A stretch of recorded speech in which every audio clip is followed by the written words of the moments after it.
Welcome back to Academia biology और मैं हूं आपके साथ सचिन अंतिल। आई होप आप लोग स्वस्थ होंगे, मस्त होंगे और आपकी तैयारी भी काफ़ी अच्छी चल रही होगी। तो लास्ट क्लास में हमने फिनिश किया था रेस्पिरेशन इन प्लांट्स और आज के इस वन शॉट में हम कवर करेंगे आपका chapter plant growth and development. तो इस वन शॉट को देखने के बाद आपको इस पर्टिकुलर चैप्टर के लिए किसी भी और रिसोर्स पे मूव करने की ज़रूरत नहीं पड़ेगी। तो शुरू करते हैं आज का लेक्चर।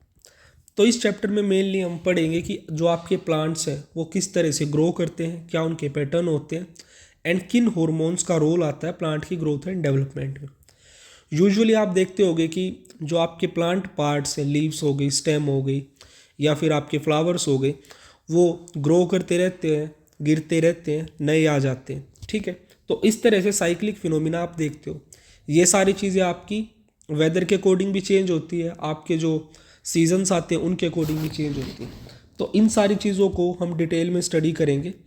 तो शुरू करते हैं सबसे पहले आपका ग्रोथ, जिसको हिंदी में हम वृद्धि बोलते हैं, डेवलपमेंट जिसको हम विकास बोलते हैं। तो जो आपका डेवलपमेंट है, डेवलपमेंट एक ब्रॉड डोमेन है और ग्रोथ एक नैरो डोमेन है। यानी कि आपका जो डेवलपमेंट है, डेवलपमेंट के अंदर आपका ग्रोथ का जो प्रोसेस है वो आता है। तो देखो क्या है आपका, सबसे पहले डेवलपमेंट। ठीक है, अगर हम डेवलपमेंट की बात करें तो डेवलपमेंट के अंदर हमारे पास यहाँ पे दो चीज़ें हैं और वो दो चीज़ें क्या क्या हैं। एक तो है आपके पास ग्रोथ और दूसरा है आपके पास क्या, differentiation. Differentiation, growth and differentiation मिलके ही आपका डेवलपमेंट करवाते हैं। अब इसमें सबसे पहले हम ग्रोथ को क्या लिख सकते हैं, ग्रोथ आपके हिसाब से क्या होती है, सबसे पहले हम वो देखेंगे। तो फर्स्टली हम डिफाइन करेंगे आपकी ग्रोथ को।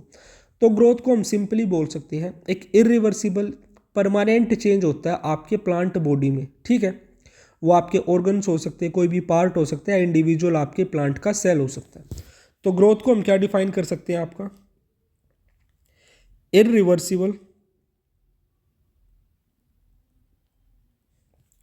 permanent irreversible permanent increase in size of an size of an organ size of an organ.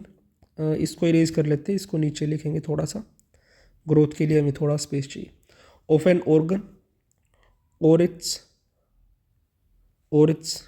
Parts और इवन एन इंडिविजुअल सेल और अ सिंगल सेल। ठीक है, आई होप यहाँ तक आप लोग ये समझ गए होंगे कि ग्रोथ आपकी क्या होती है।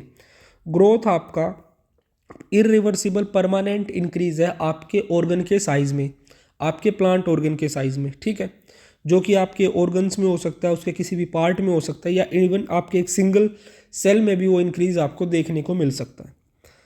Then just a second, next जो चीज़ आती है वो है आपकी क्या, डिफ्रेंसिएशन।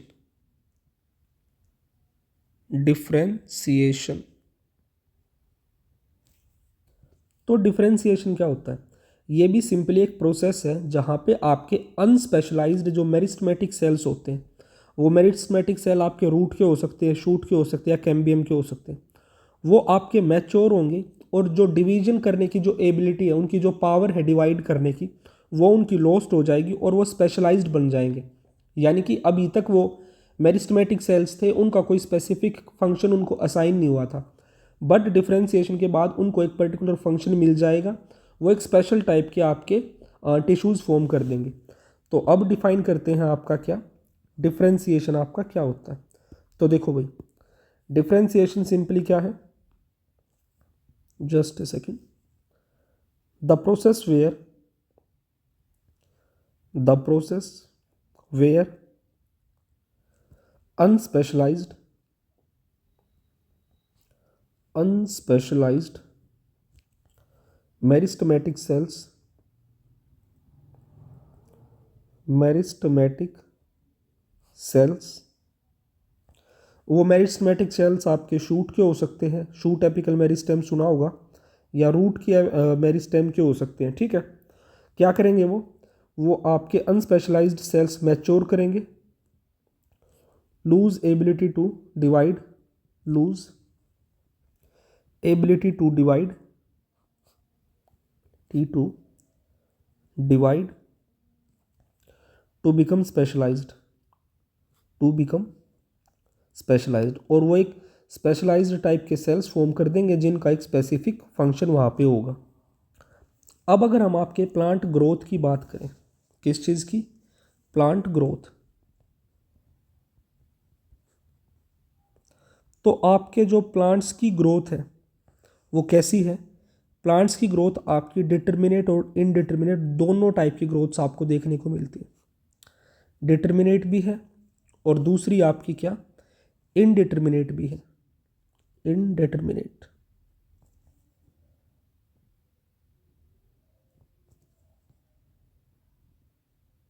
ठीक है, तो देखो अब डिटर्मिनेट किस तरह से, सबसे पहले वो देखो। डिटर्मिनेट यानी कि जो आपके प्लांट के जो आपके कुछ जैसे फ्लावर्स हो गए, प्लांट पार्ट्स है, फ्लावर्स हो गए या लीव्स हो गई, उनमें आप क्या देखते हो? उनका एक जो साइज़ है वो एक स्पेसिफिक या लिमिटेड साइज़ होता है। ऐसा नहीं है कि उनका जो साइज़ है वो इंक्रीज ही होता चला जाए। ठीक है, तो आप क्या देखते हो? जो डिटर्मिनेट ग्रोथ क्या है आपकी? जो आपके organs like, organs like flowers या आपकी leaves grows to a fixed size,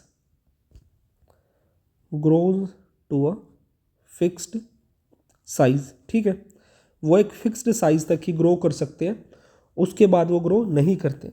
अब इनडिटर्मिनेट कैसे? अब आपके दिमाग में नेक्स्ट क्वेश्चन आएगा कि जो आपके प्लांट ग्रोथ है वो इनडिटर्मिनेट कैसे है? जो आपके प्लांट के ऑर्गन्स है, जैसे कि आपकी क्या क्या, जो आपके प्लांट के रूट्स, अरे भाई ये क्या हो गया इसको, रूट्स हैं या जो स्टेम है। ठीक है, रूट स्टेम आपके जो प्लांट के जो पार्ट्स हैं वो क्या शो करते हैं? वो इनडिटर्मिनेट ग्रो शो करते हैं, क्योंकि ये continuous to grow, continuously, continuously grow due to meristematic, due to meristematic tissues. ठीक है, यानी कि आप जब आपका प्लांट देखोगे, देखो प्लांट्स की जो हाइट वगैरह है वो हमेशा इंक्रीज होती रहती है, जिसकी वजह से आपके प्लांट्स में इनडिटर्मिनेट ग्रोथ भी आपको देखने को मिलती है। आई होप यहाँ तक जो ये बेसिक चीज़ें थी आपके प्लांट्स के बारे में वो आपको यहाँ पे समझ आ गई होगी। सबसे पहले डेवलपमेंट में आपकी दो चीज़ें, ग्रोथ है, डिफरेंशिएशन है। ग्रोथ और डिफरेंशिएशन मिलकर ही आपका डेवलपमेंट करवाते हैं। फिर जो आपकी प्लांट ग्रोथ है वो किस टाइप की हो सकती है? वो डिटर्मिनेट टाइप की भी देखने को मिलती है प्लांट में, और इनडिटर्मिनेट टाइप की भी देखने को मिलती है। और जो आपकी इनडिटर्मिनेट ग्रोथ होती है इसको हम यूजुअली बोलते हैं आपका ओपन फॉर्म ऑफ ग्रोथ, यानी कि जो हमेशा कॉन्टिन्यूसली आपकी चलती रहती है। ठीक है, अब देखो यहीं पे एक छोटी सी चीज़ मैं आपको और बताऊंगा। जो आपकी प्राइमरी ग्रोथ होती है, कौन सी? Primary growth. प्राइमरी ग्रोथ आप यूजुअली किसकी वजह से देखते हो? आपके रैम यानी कि रूट एपिकल मेरिस्टेम की वजह से, या फिर सैम आपकी शूट एपिकल मेरिस्टेम की वजह से। ठीक है, वहीं पे जब हम बात करें आपकी सेकेंडरी ग्रोथ की, तो सेकेंडरी ग्रोथ के बारे में एक तो आपको क्या पता होगा, सेकेंडरी ग्रोथ आपकी किन में होती है, यानी कि कौन से प्लांट्स में होती है? सेकेंडरी ग्रोथ्स आपकी मिलती है डाइकोट्स में, दूसरा आपकी जिम्नोस्पर्म्स में। किसमें? जिम्नोस्पर्म्स में। ठीक है, वहीं पे आपकी जो सेकेंडरी ग्रोथ है वो आपकी जो आपकी लेटरल मेरिस्टेम होती है, लेटरल मेरिस्टेम कौन सी? वेस्क्यूलर कैम्बियम, वेस्क्यूलर कैम्बियम और आपकी कोर्क कैम्बियम, इनमें भी आपकी सेकेंडरी ग्रोथ देखने को मिलती है। ठीक है, ये दोनों क्या है आपकी? ये है आपकी लेटरल मेरिस्टेम। आई होप यहाँ तक जितनी चीज़ें आपको बताई गई हैं वो समझ आई होंगी। अब मूव करते हैं आपकी डिफरेंट फेजेस ऑफ ग्रोथ पे।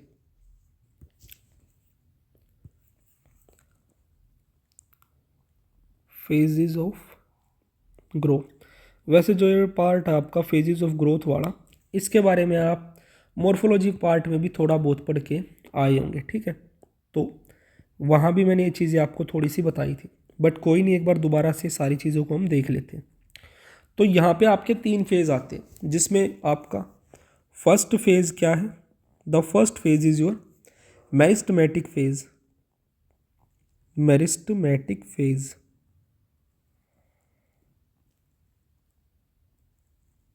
ठीक है। देखो जो आपका मेरिस्टमेटिक फेज होता है, यहाँ पे जो आपके टिश्यूज़ या सेल्स होते हैं वो कुछ स्पेसिफिक प्रॉपर्टीज़ आपकी शो करते हैं। क्या क्या वो प्रॉपर्टीज़ हैं, वो सारी चीज़ें हम देखते हैं एक बार। जो सेल्स आपके टिप्स पे होते हैं, जैसे कि आपकी रूट टिप्स पे, वहाँ पे आपको देखने को मिलते हैं कॉन्स्टेंटली डिवाइडिंग सेल्स, यानी कि जो कंटिन्यूसली आपके डिवाइड होते रहते हैं, ठीक है। तो कहाँ पे आपके both at root and shoot tip, root and shoot tip, root tip पे और शूट टिप पे क्या मिलते हैं आपके? मेरिस्टमेटिक सेल्स, ठीक है। मेरिस्टमेटिक सेल्स जो कि कैसे होते हैं आपके? Continuously dividing cells, continuously dividing cells, continuously dividing cells होते हैं, जो कि रिप्रेजेंट करते हैं आपका मेरिस्टमेटिक फेज। अब नेक्स्ट चीज़ की अगर बात करें, जो आपके सेल्स होते हैं, इस रीजन के जो सेल्स होते हैं वो रिच होते हैं प्रोटोप्लाज्म में, और काफ़ी प्रोमिनेंट न्यूक्लियाई होता है। Cells rich in protoplasm and prominent nuclei.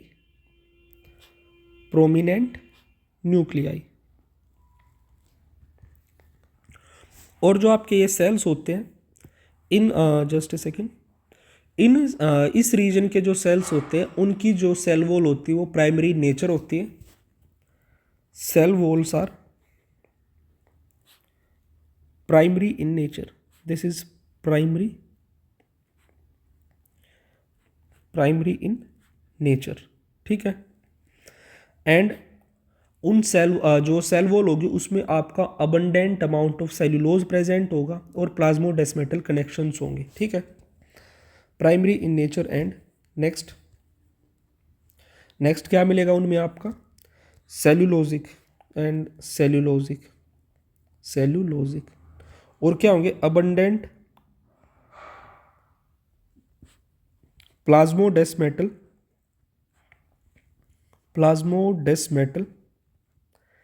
Connections.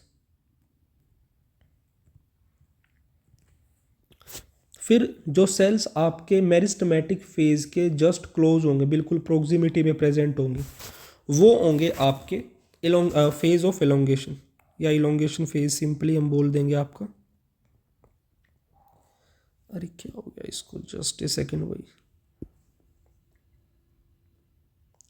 Second is your, क्या है यार, जस्ट ए सेकेंड भाई, जस्ट ए सेकेंड।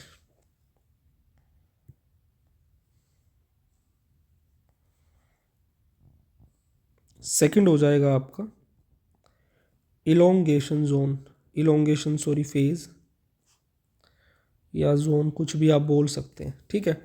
तो इलोंगेशन फेज के जो सेल्स होंगे वो कौन से सेल्स होंगे? जो भी सेल्स आपके प्रोक्सिमिटी में प्रेजेंट होंगे आपके मेरिस्टमेटिक जोन्स के, ठीक है। तो क्या, जस्ट ए सेकेंड, तो क्या लिख सकते हैं इलोंगेशन फेज के बारे में? Cells present in proximity to meristematic phase, ठीक है। जो मेरिस्टमेटिक फेज के बिल्कुल क्लोज प्रेजेंट होंगे वो होंगे आपके इलोंगेशन फेज को रिप्रेजेंट करेंगे आपके सेल। और अगर बाकी फीचर्स की बात करें आपके इलोंगेशन फेज के सेल्स की, तो क्या क्या होगी उनमें? इनमें देखने को मिलेगा आपका increased वैक्यूलेशन,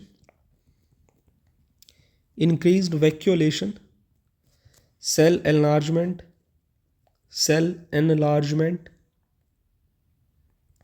and new cell wall deposition. ठीक है, तो ये कुछ एक आपके फीचर्स होंगे आपके इलोंगेशन फेज के।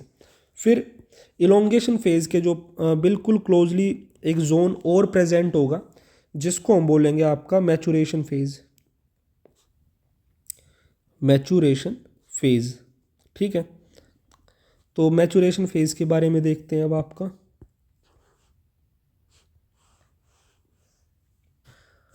तो मैचुरेशन फेज के जो सेल्स आपके देखने को मिलेंगे, उनमें जो भी आपकी ग्रोथ वगैरह होनी होगी वो हो चुकी होगी, जो भी प्रोटोप्लाज्म में चेंजेस आने होंगे वो आ चुके होंगे। ठीक है, तो मैक्सिमम वॉल थिकनिंग्स उनमें देखने को आपको मिलेगी।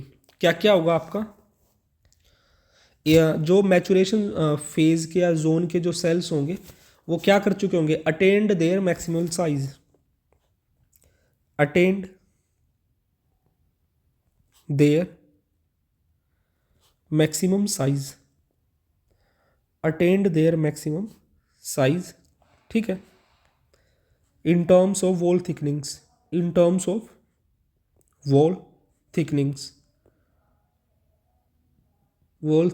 And protoplasmic modifications.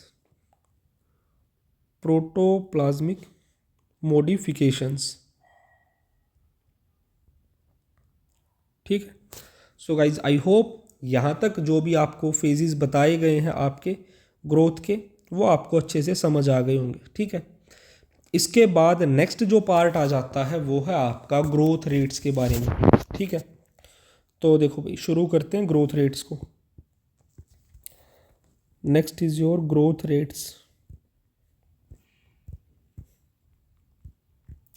देखो, जो भी चीज़ें आपको बताई जा रही हैं कोशिश करो उनको साथ के साथ आप याद कर पाओ, ताकि जब सेकंड टाइम रिवीजन करो तो आप सारी चीज़ों को, पॉइंट्स को रिकॉल करो खुद ही। तो ग्रोथ रेट्स देखो भाई, आपकी जो यहाँ पे ग्रोथ रेट्स हैं वो आपकी दो तरह की हो सकती है। ठीक है, एक हो सकती है आपकी अरिथमेटिक ग्रोथ। ठीक, अरिथमेटिक ग्रोथ हो सकती है। दूसरी हो सकती है आपकी जियोमेट्रिक ग्रोथ। तो अब इनमें क्या क्या होता है वो हम देखते हैं। ग्रोथ रेट्स कितने टाइप की हो सकती है आपकी? दो टाइप की। The first one is your arithmetic and the second is your geometric. तो यहाँ देखो भाई, यहाँ पे मैं आपको एक दो चीज़ें बताऊंगा जो कि आपको याद रखनी है, एज इट इज़ याद रख लेना सिर्फ। ठीक है, एक तो देखो, जो अरिथमेटिक ग्रोथ होती है इसमें क्या होता है, तो इसको समझते हैं। मान लीजिए आपके पास ये सेल्स थे। ठीक है, जस्ट ए सेकेंड भाई, ऐसा करते हैं, एक सेकेंड, इसको जस्ट ए सेकेंड। तो मान लीजिए आपके पास ये एक, थोड़ा सा छोटा करते हैं इससे। मान लीजिए आपके पास एक सेल ये था और एक सेल ये था। ठीक है, ग्रोथ हुई, तो ये जो आपके दो सेल्स थे ये आपके हर जगह पे कांस्टेंट रहेंगे, यानी कि ये आपके यहाँ पे आपके नए सेल्स ऐड हो गए, जहाँ नए सेल्स ऐड हुए। ठीक है, ये इस तरह से। तो यहाँ पे तुम क्या देख पा रहे हो, जो आपके इनिशियल वाले जो सेल्स थे ये वाले, ये हर जगह पे आपके कांस्टेंट ही है। ठीक है, ये इंक्रीज नहीं हो रहे। अलग जो नए सेल्स आ रहे वो एक अलग चीज़ है, बट जो ये आपके सेल्स थे ये पहले भी थे और अब भी थे, इनका इंक्रीज कोई नहीं हुआ है। ये तो हो गई आपकी अरिथमेटिक ग्रोथ। अब दूसरी टाइप की ग्रोथ अब देखो, मान लीजिए आपके पास ये सेल्स थे। ठीक है, इन्होंने ग्रोथ की, ये आपके यहाँ पे 2 से आपके 4 हो गए, देन आपके 4 से यहाँ पे 8 हो गए। ठीक है, देन आपके 8 से आपके 16 हो जाएंगे। तो यहाँ पे तुम क्या देख पा रहे हो, पहले 2 थे, 2 ने डिवाइड करके यहाँ पे 4 फॉर्म कर दिया, 4 से तुम्हारे फिर 8 हो गए। ठीक है, यानी कि यहाँ पे तुम्हारी कॉन्टिन्यूसली एक ग्रोथ चल रही है। ठीक है, क्या हो रही है, एक कॉन्टिन्यूस ग्रोथ यहाँ पे देखने को मिल रही है। तो इस तरह की जो ग्रोथ होती है वो क्या है आपकी, वो होती है ज्योमेट्रिक ग्रोथ। तो देखो अर्थमेटिक के केस में आप क्या देख रहे थे, only one daughter cell continues to divide. यहाँ पे क्या है आपका, तो यहाँ मैं लिख देता हूँ आपका अर्थमेटिक में only one daughter cell, only one daughter cell continues to divide. ठीक है, यहाँ पे सिर्फ आपका एक डॉटर सेल कॉन्टिन्यूसली आपका डिवाइड कर रहा है। तो ये लाइन भाई काफ़ी इंपॉर्टेंट है, जो कि याद रखनी है आपको अर्थमेटिक के केस में। क्या हो रहा है आपका, सिर्फ एक आपका जो सेल है, डॉटर सेल है, वो कॉन्टिन्यूसली आपका डिवाइड कर रहा है। ठीक है, अब यहाँ पे आपका एक नहीं, सारे के सारे ज्योमेट्री के केस में आपके सारे सेल्स यहाँ पे डिवाइड कर रहे हैं। ठीक है, अब यहीं पे आपके इंपॉर्टेंट फॉर्मूलाज आते हैं। दोनों के जो फॉर्मूले हैं वो तुम्हें याद रखने हैं। तो एक फॉर्मूला आपका अर्थमेटिक के लिए और एक फॉर्मूला आपका ज्योमेट्रिक के लिए। तो देखो सबसे पहले आ जाता है आपका अर्थमेटिक के लिए क्या फॉर्मूला है, ये है आपका L T is equal to L naught plus R T. ठीक है, ये फॉर्मूला है आपका अर्थमेटिक के लिए। और एक्सपोनेंशियल के लिए जो फॉर्मूला है वो है आपका W T is equal to W naught E R T. ये फॉर्मूला है आपका किसके लिए, आपकी ज्योमेट्रिक ग्रोथ के लिए। ठीक है, अच्छा एक चीज़ और, कंफ्यूज नहीं होना बिल्कुल भी, जो आपकी ज्योमेट्रिक ग्रोथ है इसको कई बार हम आपकी एक्सपोनेंशियल ग्रोथ भी बोल देते हैं। क्या, एक्सपोनेंशियल। ठीक है, ज्योमेट्रिक ग्रोथ का दूसरा नाम क्या ले देते हैं हम, आपका एक्सपोनेंशियल ग्रोथ। ठीक है, और जो तुम्हारी अर्थमेटिक ग्रोथ है ये कैसी ग्रोथ है आपकी, कांस्टेंट ग्रोथ रेट जिसे हम बोलते हैं, आपकी कांस्टेंट ग्रोथ रेट।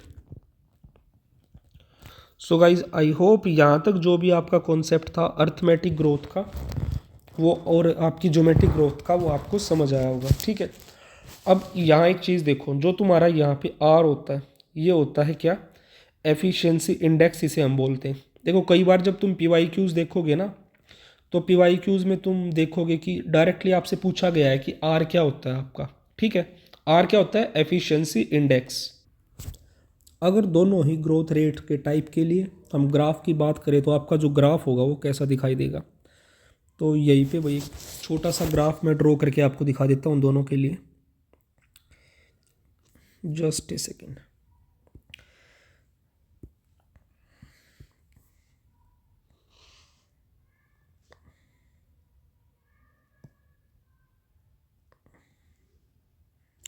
तो देखो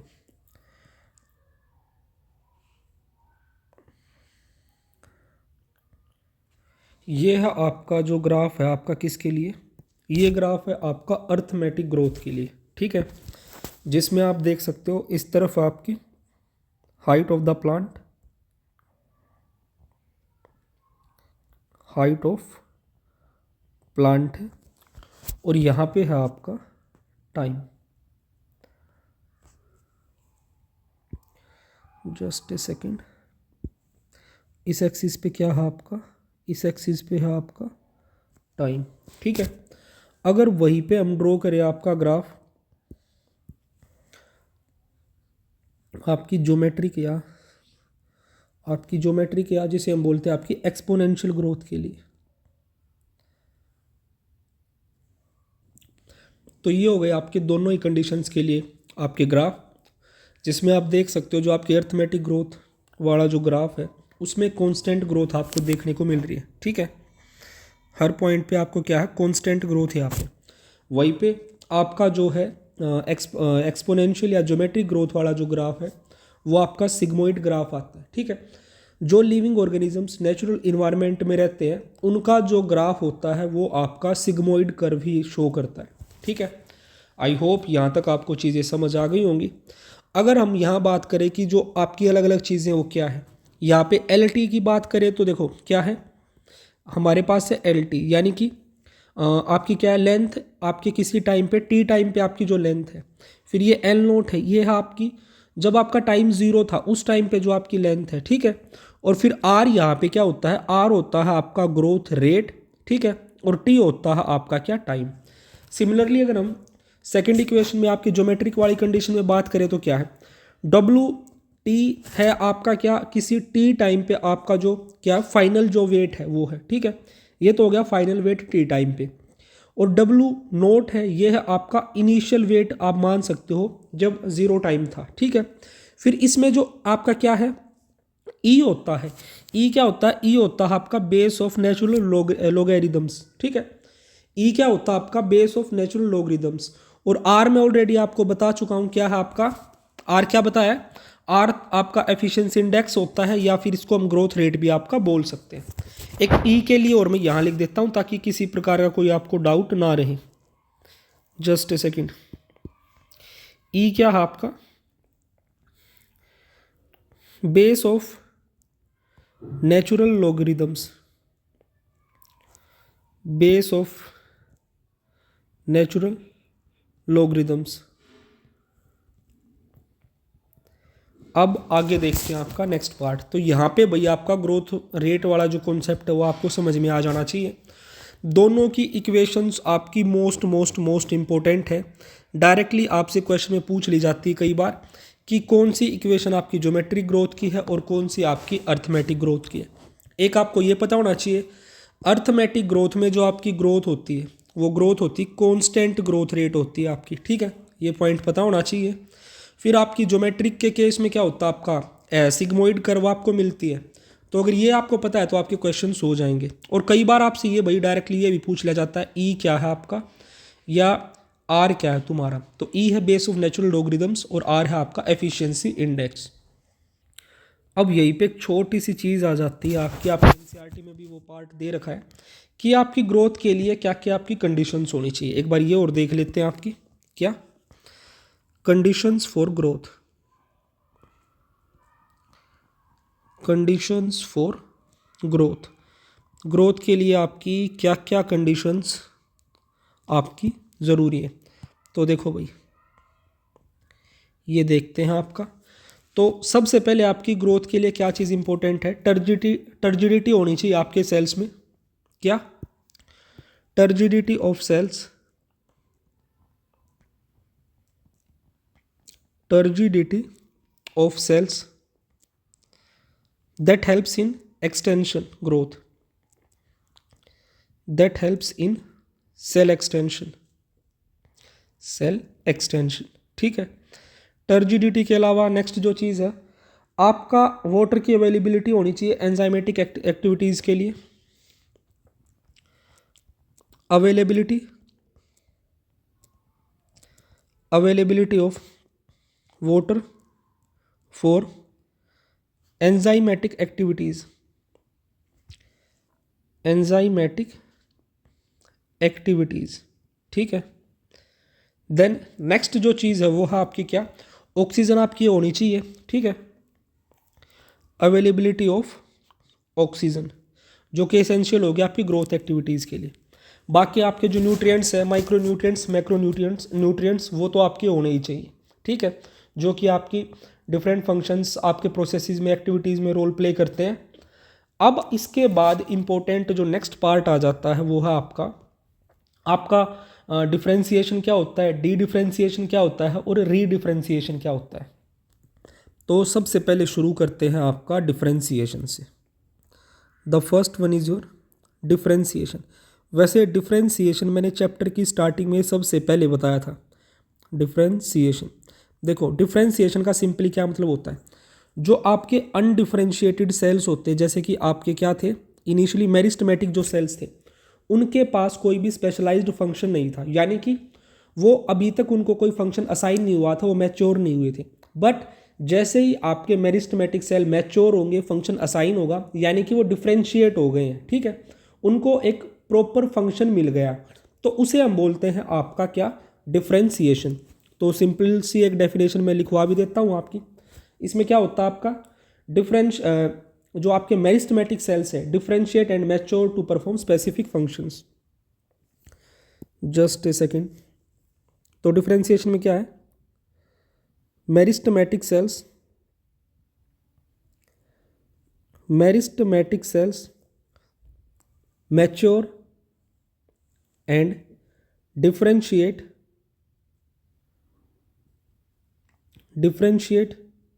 to perform specific functions। ये होता है आपका डिफरेंशिएशन। ठीक है, तो मान लीजिए ये आपका क्या है, एक क्या है, this is your meristematic cell, ये आपका मेरिस्टेमेटिक सेल है। अब एक चीज़ देखो, जो तुम्हारा मेरिस्टेमेटिक सेल होता है, ये क्या है तुम्हारा, ये है एक मेरिस्टेमेटिक सेल। जो तुम्हारा मेरिस्टेमेटिक सेल है वो कुछ स्पेसिफिक प्रॉपर्टीज शो करेगा। एक तो क्या, मेरिस्टेमेटिक सेल कैन डिवाइड। ठीक है, वो डिवाइड कर सकता है, डिवाइड करके वो आपका कोई स्पेसिफिक फंक्शन गेन कर सकता है। ठीक है, यानी कि एक स्पेशलाइज्ड सेल्फ लिख सकते हैं, can be mature to be specialised, can be mature to be specialised in function, specialised to be specialised in function. ठीक है, तो ये तो हो गया आपका मेरिस्टेमेटिक सेल।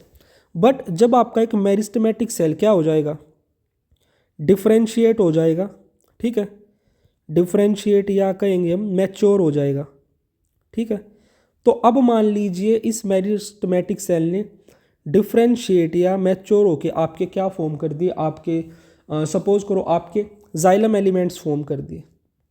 क्या फॉर्म कर दिया इसने, आपका जाइलम फॉर्म कर दिया। ठीक है, ये अब डिफरेंशिएट होके आपके जाइलम का इसने कोई पार्ट फॉर्म कर दिया। अब जो ये आपका डिफरेंशिएटेड सेल होगा, इसके पास क्या होगा, इसकी जो डिवाइड करने की एबिलिटी है वो खत्म हो चुकी होगी, ability to divide is lost. ठीक है, अब इसकी जो डिवीजन की एबिलिटी है वो आपकी खत्म हो चुकी है। तो ये हो गया आपका डिफरेंशिएशन में आपका मेरिस्टेमेटिक सेल एक स्पेशलाइज्ड आपका सेल फॉर्म करता है। ठीक है, तो इसको हम क्या बोल सकते हैं, आपका specialised cell, specialised in function, यानी कि एक पर्टिकुलर फंक्शन ही आपका ये सेल फॉर्म करेगा। ये हो गई आपकी normal condition.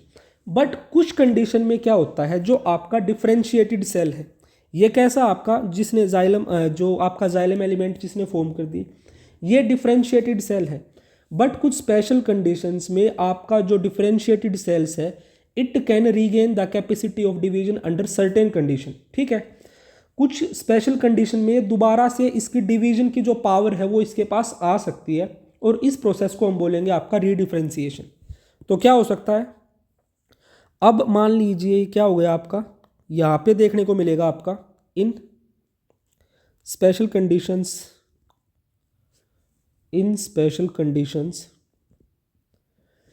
Differentiated cell can regain the capacity to divide.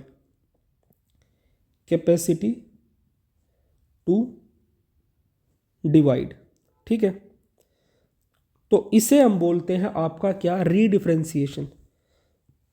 Capacity to divide called as रीडिफरेंशिएशन।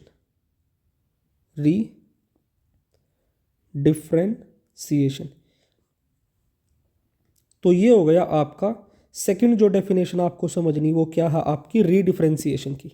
ठीक है, दूसरी चीज़ क्या आपकी, रीडिफरेंशिएशन। अब ये सेल क्या है, कुछ स्पेशल कंडीशन में जो सेल आपका डिफरेंशिएट हो चुका था, उसकी डिवीजन की कैपेबिलिटी दोबारा से इसके पास आ सकती है। ठीक है, अब मान लीजिए हमारे पास ये हमारा एक सेल है। ठीक है, जो अब क्या हो सकता है, रीडिफरेंशिएट हो सकता है, यानी कि ये दोबारा से एक तरह से मान लो इसके पास जो मेरिस्टेमेटिक वाली जो प्रॉपर्टीज थी वो इसके पास वापस आ गई।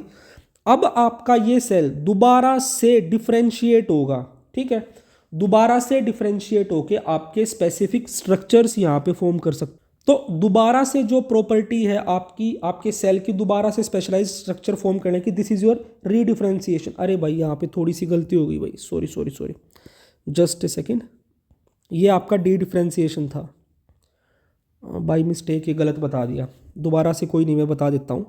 ठीक है, देखो आपका एक मेरिस्टेमेटिक सेल था जो क्या कर सकता था, आपका डिफ्रेंशिएट होगा, मैच्योर होगा और वो एक स्पेशलाइज्ड सेल फॉर्म कर देगा। ये आपका कैसा है, स्पेशलाइज्ड आपका सेल फॉर्म इसने कर दिया। ठीक है, जो आपका मेरिस्टेमेटिक सेल होता है वो डिवाइड कर सकता है, बट जो आपका डिफ्रेंशिएटेड सेल है उसकी जो डिवीजन की एबिलिटी है, ability to divide is lost, division की एबिलिटी इसकी खत्म हो चुकी है। ठीक है, अब कुछ स्पेशल कंडीशंस में क्या होता है, जो आपका डिफ्रेंशिएटेड सेल है, ये लिख रखा है यहाँ पे, ध्यान से देखो, in special conditions differentiated cell can regain the capacity to divide and this is called as D differentiation.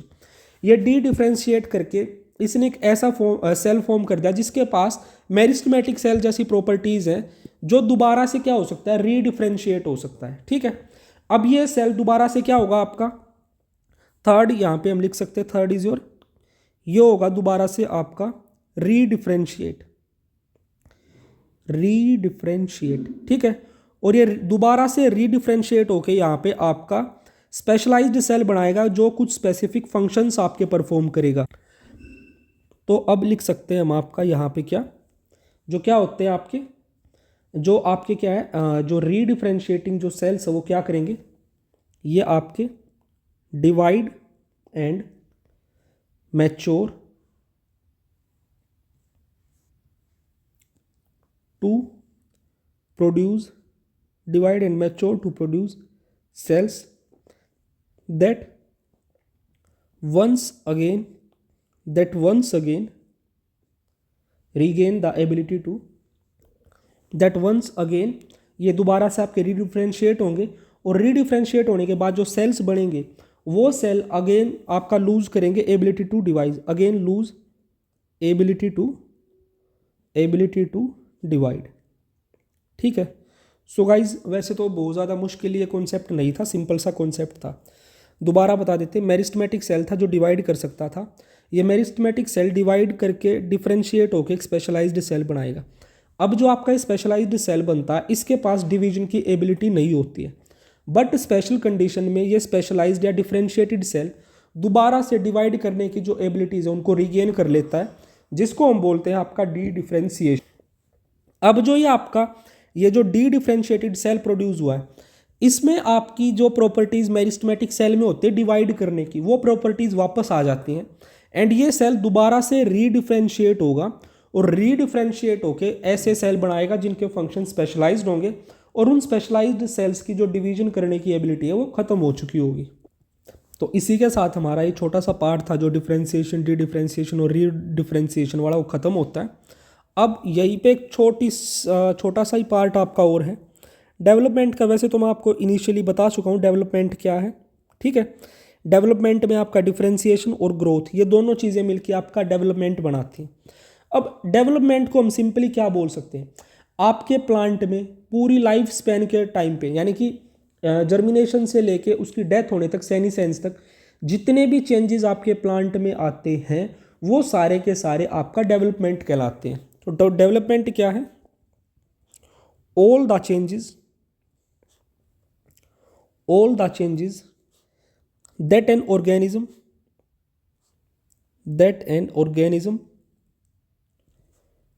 goes through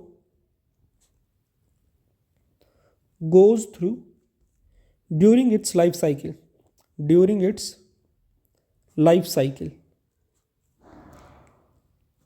from germination of seed to सेनीसेंस। तो जो भी चीज़ें आपका प्लांट देखता है, जो भी चेंजेस आते हैं वो सारे आपके डेवलपमेंट के अंदर ही आते हैं। अब यहीं पे आपका एक छोटा सा कॉन्सेप्ट आता है, वो है प्लास्टिसिटी। प्लास्टिसिटी क्या होती है वो हम देखते हैं। Next thing is your plasticity. देखो भाई, प्लास्टिसिटी में आपको कुछ एक एग्जांपल्स यहाँ पे याद रखने हैं। ठीक है, तो प्लास्टिसिटी के एक सिंप्लीफाइड से हम डेफिनेशन लिखते हैं। देखो, जो आपके प्लांट्स होते हैं वो इन्वायरमेंट के इन्फ्लुएंस से आपके डिफरेंट टाइप्स के रिस्पॉन्स शो करते हैं। ठीक है, यानी कि आपका सराउंडिंग इन्वायरमेंट एक्वेटिक है या टेरेस्ट्रियल है, या जिस मतलब आपके इन्वायरमेंट का इन्फ्लुएंस आपके प्लांट पे होगा, तो इन्वायरमेंट के इन्फ्लुएंस के अकॉर्डिंग आपके प्लांट डिफरेंट रिस्पॉन्स शो करते हैं, और ये जो रिस्पॉन्सेज की वेरिएशंस आपके प्लांट में, उसी को हम बोलते हैं आपका प्लास्टिसिटी। तो इसको हम डिफाइन कर सकते हैं आपका plant to follow different pathway, in response to environment and life and phase of life to form different structures, ठीक है। यानी कि उसके जो आपके प्लांट के स्ट्रक्चर्स में चेंजेस आते हैं वो इन्वायरमेंट की वजह से हो सकते हैं, या फिर उसकी जो लाइफ का फेज़ है किस वजह से चेंज हो सकते हैं, तो इन्वायरमेंट की वजह से, दूसरा फेज़ ऑफ लाइफ की वजह से। जो भी चेंजेस आते हैं वो सारे आपके प्लांट की प्लास्टिसिटी के अंदर आते हैं, ठीक है। और इसी एबिलिटी को हम बोलते हैं आपका plasticity. This ability is known as plasticity, ठीक है। अब प्लास्टिसिटी में आपका एक एग्जाम्पल है जो कि आपको याद रखना है। किस चीज़ का एग्जाम्पल है आपका? हेटेरोफिली का, हेटेरोफिली। अब हेटेरोफिली क्या है? हेटेरोफिली यानी कि आपकी जो आपकी लीव्स हैं, लीव्स की अलग अलग शेप आपको देखने को मिलती है आपके प्लांट्स में। देखो, हेटेरोफिली यानी कि different shapes of leaves born on same plant। एक ही प्लांट पे अलग अलग टाइप की आपको लीव्स देखने को मिलती हैं, इसी को हम बोलते हैं आपका हेटेरोफिली, ठीक है। इसमें आपका एग्जाम्पल क्या क्या आ जाएगा? एग्जाम्पल में आ जाएंगे आपके हेटेरोफिली के, the first one is your cotton, then second is your coriander and third is your larkspur। ये आपके कुछ एग्जाम्पल है जो कि आपको याद रखने हैं हेटेरोफिली के, ठीक है। वहीं पे आपका एक और एग्जाम्पल है जो कि है आपका क्या? बटर कप, ठीक है। अब यहाँ पे एक छोटा सा एक ट्विस्ट है जो कि आपको याद रखना है। देखो, जो आपके ये तीन हैं, क्या क्या? कॉटन, कोरिएंडर और आपका लर्कस्पुर, ये तीनों जो प्लास्टिसिटी शो करते हैं वो है आपकी इंट्रिंसिक प्लास्टिसिटी। क्या शो करते हैं? इंट्रिंसिक प्लास्टिसिटी शो करते हैं ये, ठीक है। वहीं पे जो तुम्हारा जो बटरकप है, बटरकप जो शो करता है, यानी कि आपका रेनेकुलस, जिसे हम बोलते हैं आपका रेनेकुलस, जो बटरकप आपकी प्लास्टिसिटी शो करता है ये है आपकी क्या? Extrinsic plasticity.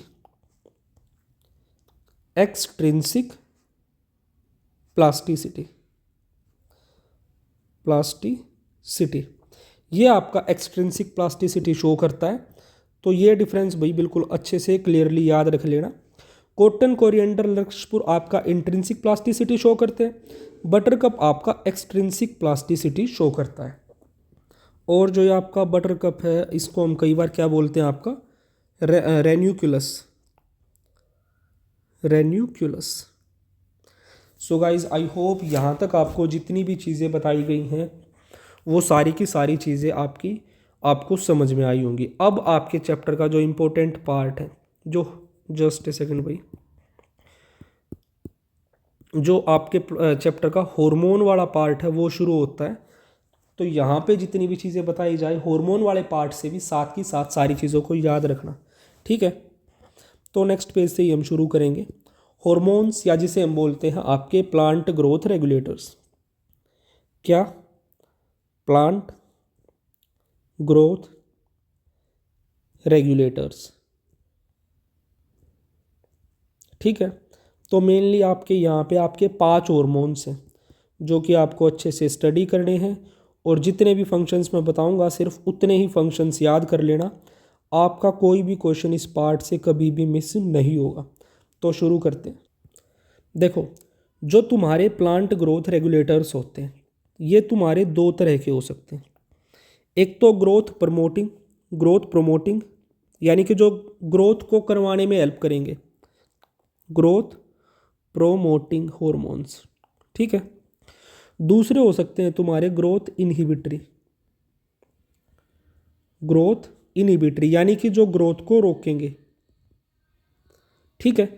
तो आपके प्लांट ग्रोथ रेगुलेटर जिनको शॉर्ट में पीजीआरस बोलते हो, कैसे हो सकते हैं? एक तो ग्रोथ प्रमोटिंग हो सकते हैं जो ग्रोथ को होने में हेल्प करेंगे, दूसरे ग्रोथ इनहिबिटरी हो सकते हैं जो ग्रोथ को होने से रोकेंगे। तो अब देखो, जो growth promoting hormones, just a second, जो आपके ग्रोथ प्रमोटिंग हॉर्मोन्स है इसमें आपको कुछ एक आपके एग्जाम्पल्स याद रखने हैं, जैसे कि आपके ऑक्सिन्स, ठीक है। देन दूसरे आपके हैं gibberellins and third is your cytokinins, ठीक है। अब वही अगर बात करें ग्रोथ इनहिबिटरी हार्मोन्स की, तो ग्रोथ इनहिबिटरी हार्मोन में आपको याद रखना है एब्सिसिक एसिड, जिसको हम शॉर्ट फॉर्म में ABA लिखते हैं, एब्सिसिक एसिड, ठीक है। ये आपका ग्रोथ इनहिबिटरी हार्मोन है। एंड यहीं पे एक और हार्मोन आता है जिसको हम बोलते हैं आपका इथाइलिन। देखो, इथाइलिन मेजरली आप देखोगे कि इनहिबिटरी एक्टिविटीज़ भी दिखाई देंगी आपको इसकी, एंड आपकी ग्रोथ स्टिमुलेटरी एक्टिविटीज़ भी आपको दिखाई देंगी। तो इथाइलिन आपका प्रमोटिंग भी हो सकता है एंड इथाइलिन आपका ग्रोथ इनहिबिटर भी हो सकता है। दोनों जगहों पे आपका इथाइलिन फिट हो जाएगा, तो यह आपको याद रखना है, ठीक है। अब यहीं पे मैं इन ग्रोथ हार्मोन्स या ग्रोथ रेगुलेटर्स के आपको कुछ कंपाउंड बताऊंगा कि ये किस चीज़ से आपके डिराइव्ड होते हैं, ठीक है। तो सबसे पहले आपके क्या हैं? सबसे पहले हैं आपके ऑक्सिन्स, जस्ट ए सेकेंड। सबसे पहले हैं आपके ऑक्सिन, ठीक है। ऑक्सिन के बाद नेक्स्ट है आपके क्या?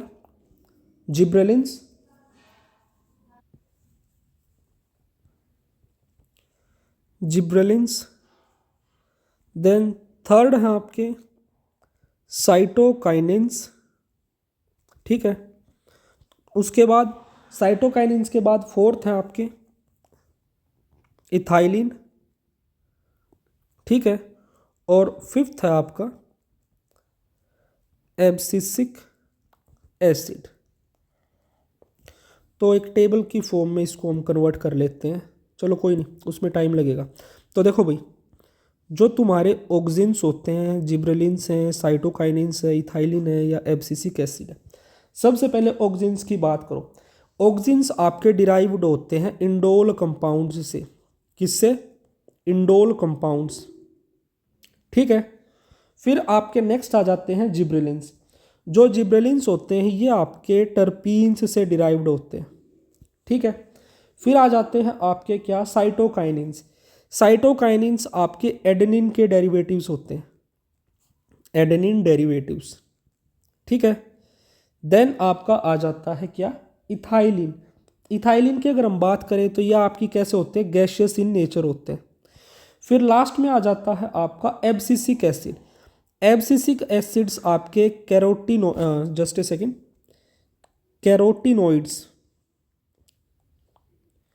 कैरोटीनोइड्स से आपके डिराइव्ड होते हैं।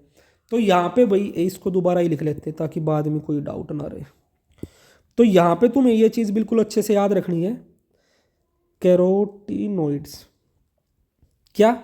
ऑक्सिन्स इंडोल कंपाउंड से डिराइव्ड करते हैं, जिब्रेलिन टर्पीन्स से, cytokinin adenine derivative, ethylene gaseous in nature, abscisic acid आपके कैरोटीनोइड्स। तो इतनी चीज़ें आपको यहाँ पे याद हो गई होंगी।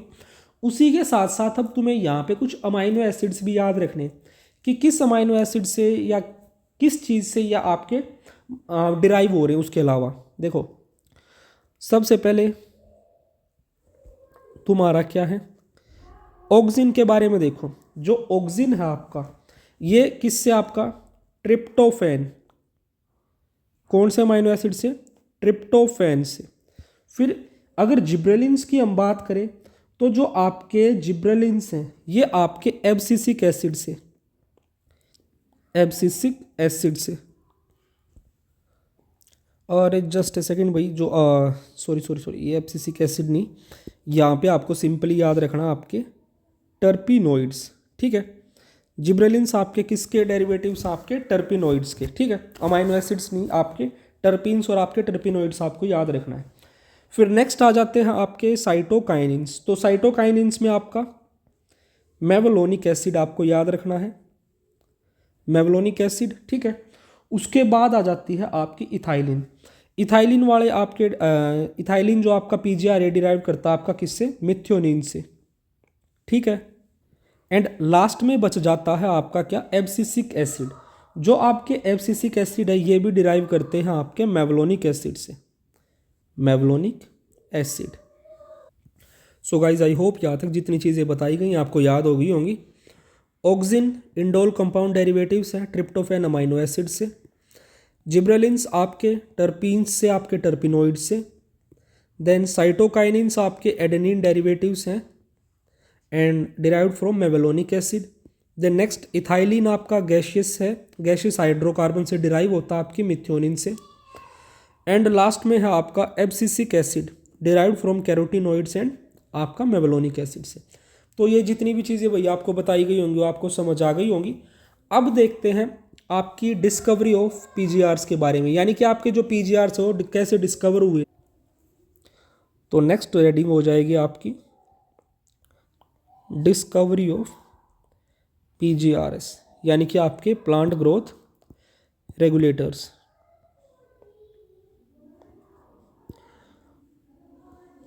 तो शुरू करते हैं भाई, जस्ट ए सेकेंड।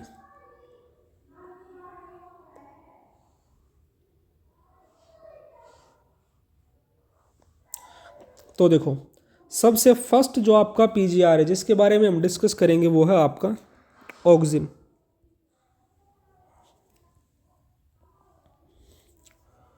ऑक्सिन, तो ऑक्सिन के बारे में देखो, ऑक्सिन के बारे में खास चीज़ क्या है? It was first to be discovered.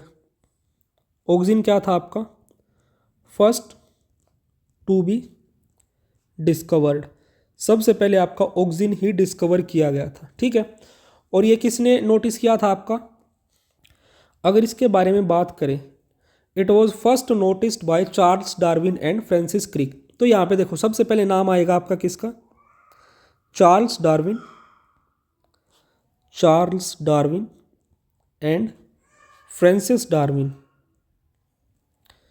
Francis Darwin बाप बेटा थे ये भाई, याद रखना इसको। तो चार्ल्स डार्विन और फ्रांसिस डार्विन ने क्या किया था?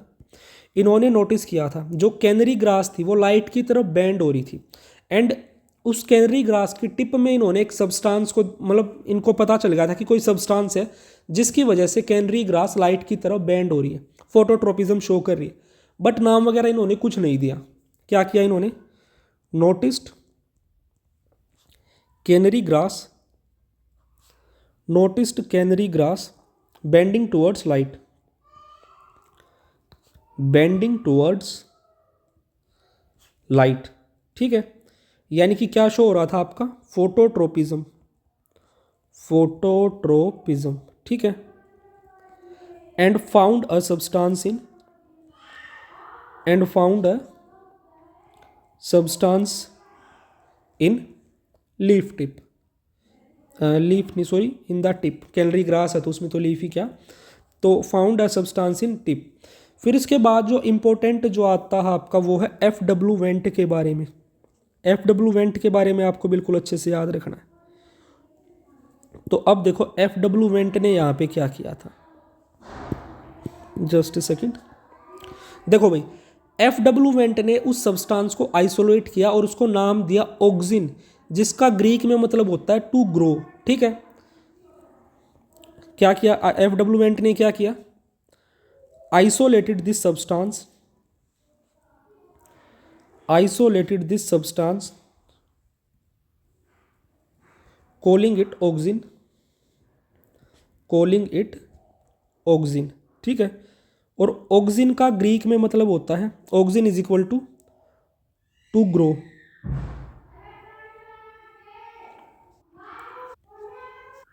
ऑक्सिन का मतलब होता है आपका ग्रीक में टू ग्रो, ठीक है। तो किसने आपका जो ऑक्सिन है वो आइसोलेट किया, F.W. वेंट ने, जिसका ग्रीक में मतलब होता है टू ग्रो, एंड ये बताया कि आपका ग्रोथ कंट्रोलिंग एक्टिविटीज़ में इंपॉर्टेंट रोल प्ले करता है, ठीक है। तो फर्स्ट हमारा जो पीजीआर था ऑक्सिन वो हो गया है। इसके बाद आता है आपका नेक्स्ट पीजीआर, सेकंड है आपका क्या, जिब्रेलिन। तो भाई एक पेज ऐड कर लेते हैं, हमारे पेजेस ख़त्म हो गए हैं, ठीक है। तो अब देखते हैं, जस्ट ए सेकेंड, कहाँ आ गए थे, रहा सेकेंड है आपका जिब्रेलिन्स, ठीक है। तो जस्ट ए सेकेंड, तो अब जिब्रेलिन्स के बारे में देखते हैं, जिसको हम शॉर्ट फॉर्म में GAB बोलते हैं। तो जिब्रेलिन्स के बारे में जो भी इंपॉर्टेंट चीज़ है, देखो जो जिब्रेलिन्स है यहाँ पे आपको याद रखना ई कुरोसावा, ठीक है। क्या याद रखना है, ई कुरोसावा। अब जो ई कुरोसावा नाम का जो ये साइंटिस्ट है, इसने सबसे पहले ऑब्जर्व की थी एक डिजीज़ जिसका नाम था फुलिश सीडलिंग डिजीज़। ये आपकी राइस में देखने को मिलती है, चावल में, जो कि एक फंगस आपकी कोज करती है, ठीक है। क्या किया इसने, observed foolish seedling disease,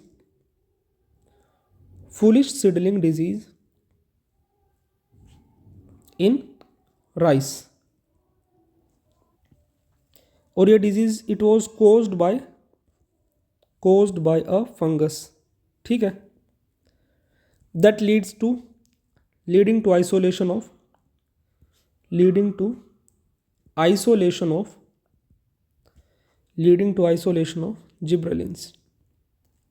gibberellins, ठीक है। तो आपको जिब्रेलिन्स के केस में याद रखना है क्या, ई कुरोसावा।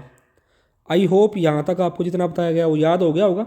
डिजीज़ क्या थी आपकी, फुलिश सीडलिंग ऑफ डिजीज़, जो कि आपकी राइस में देखने को मिलती है, and it was caused by a fungus. इसके बाद नेक्स्ट आ जाते हैं आपके थर्ड, फर्स्टली ऑक्सिन देखे, अब थर्ड हमारे आ जाएंगे क्या, साइटोकाइनिन्स। तो थर्ड देखो भैया आपके साइटोकाइनिन्स।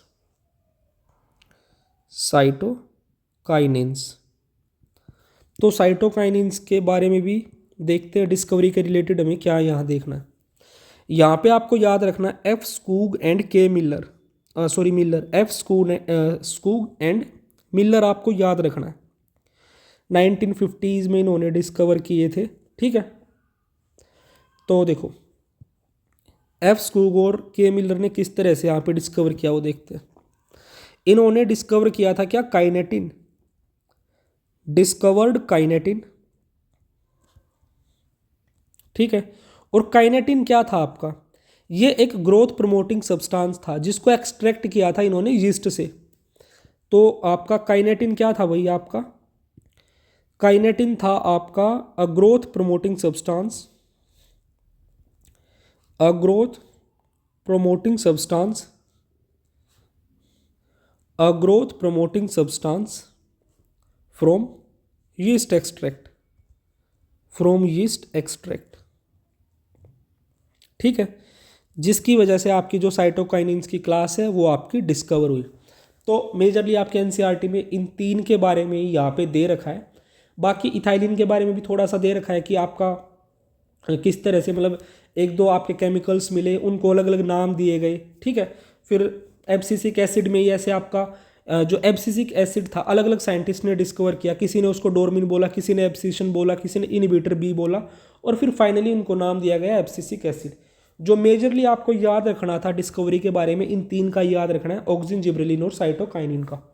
अब बात आ जाती है इनके फंक्शंस के बारे में। एक एक हार्मोन को, प्लांट ग्रोथ रेगुलेटर को अब हम इंडिविजुअली स्टडी करेंगे। सबसे पहले शुरू करते हैं आपका ऑक्सिन्स के साथ। तो क्या टॉपिक अपना हेडिंग होगी, फिजियोलॉजिकल या फिर फंक्शंस ऑफ पीजीआरस। तो डाल लेते हैं आपकी हेडिंग, फंक्शंस ऑफ पीजीआरस। यानी कि आपके जो प्लांट ग्रोथ रेगुलेटर्स हैं उनके फंक्शंस हम स्टडी करेंगे यहाँ पे।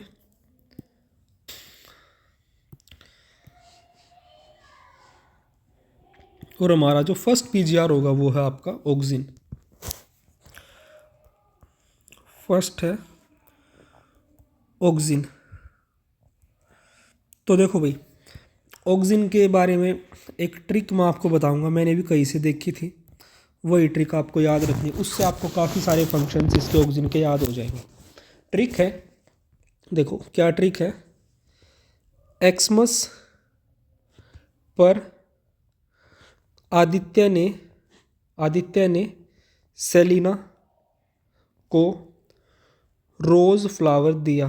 क्या? Rose flower.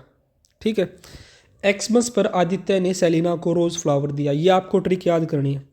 अब इस ट्रिक में किस चीज़ से क्या चीज़ है वो आपको मैं बता देता हूँ, उससे आपको ईजिली ऑक्सिन के क्या क्या फंक्शंस है वो याद हो जाएंगे। एक्समस से याद रखना जाइलम डिफ्रेंसिएशन, जाइलम डिफ्रेंसिएशन। पर से पार्थिनोकार्पी, पार्थिनोकार्पी। एडी से आदित्य से एपिकल डोमिनेंस, एपिकल डोमिनेंस। ठीक है, सेलिना से सेल डिवीजन। ठीक है, रोज से आपका रूटिंग, फ्लावर से आपका फ्लावरिंग, फ्लावरिंग। तो ये सारे फंक्शंस आपकी, देखो भाई ट्रिक क्या है। एक्समस पर आदित्य ने सेलिना को रोज फ्लावर दिया। ठीक है, जिसमें एक्समस से जाइलम डिफ्रेंसिएशन, पर से पार्थिनोकार्पी, एडी से एपिकल डोमिनेंस, आदित्य से सेलिना से सेल डिवीजन, रोज से रूटिंग और फ्लावर से आपकी फ्लावरिंग। ये हो गए आपके कुछ एक फंक्शंस आपके ऑक्सिन्स के बारे में। ठीक है, अब यहीं पे एक चीज़ मैं आपको ऑक्सिन्स के बारे में और बताऊंगा, जो कि क्या है, आपके जो ऑक्सिन्स हैं वो आपके दो तरह के हो सकते हैं। एक तो हो सकते हैं आपके क्या क्या, नेचुरल ऑक्सिन्स। ठीक है, और दूसरे हो सकते हैं आपके सिंथेटिक। क्या क्या हो सकते हैं? नेचुरल और आपके, जस्ट ए सेकेंड, सिंथेटिक। ठीक है, तो अब देखो ऑक्सिन्स के क्या दो टाइप हैं, नेचुरल और आपके सिंथेटिक। यहाँ पे मैं जो भी आपको एग्जांपल बताऊंगा वो आपको अच्छे से याद रखना है। नेचुरल में याद रखना सबसे ज़्यादा इंपॉर्टेंट है जो वो IAA, indole acetic acid, PAA, IAA, PAA, IBA, then IAN। ठीक है, IAN। तो ये सारे क्या हैं आपके नेचुरल ऑक्सिन्स हैं, जिसमें जो तुम्हारा क्या है, जो इंडोल एसिटिक एसिड है, ये है तुम्हारा क्या, it is your, just a second, universal auxin. ये है यूनिवर्सल ऑक्सिन, इसे हम बोलते हैं। आई होप इतने आपको याद हो गए होंगे। अब बारी आती है आपके सिंथेटिक ऑक्सिन्स की। तो सिंथेटिक ऑक्सिन्स में याद रखना NaA, naphthalene acetic acid, then 2,4D। ठीक है, उसी के साथ 2,4,5T। ये आपके क्या हैं, ये है तुम्हारे आर्टिफिशियल वाले।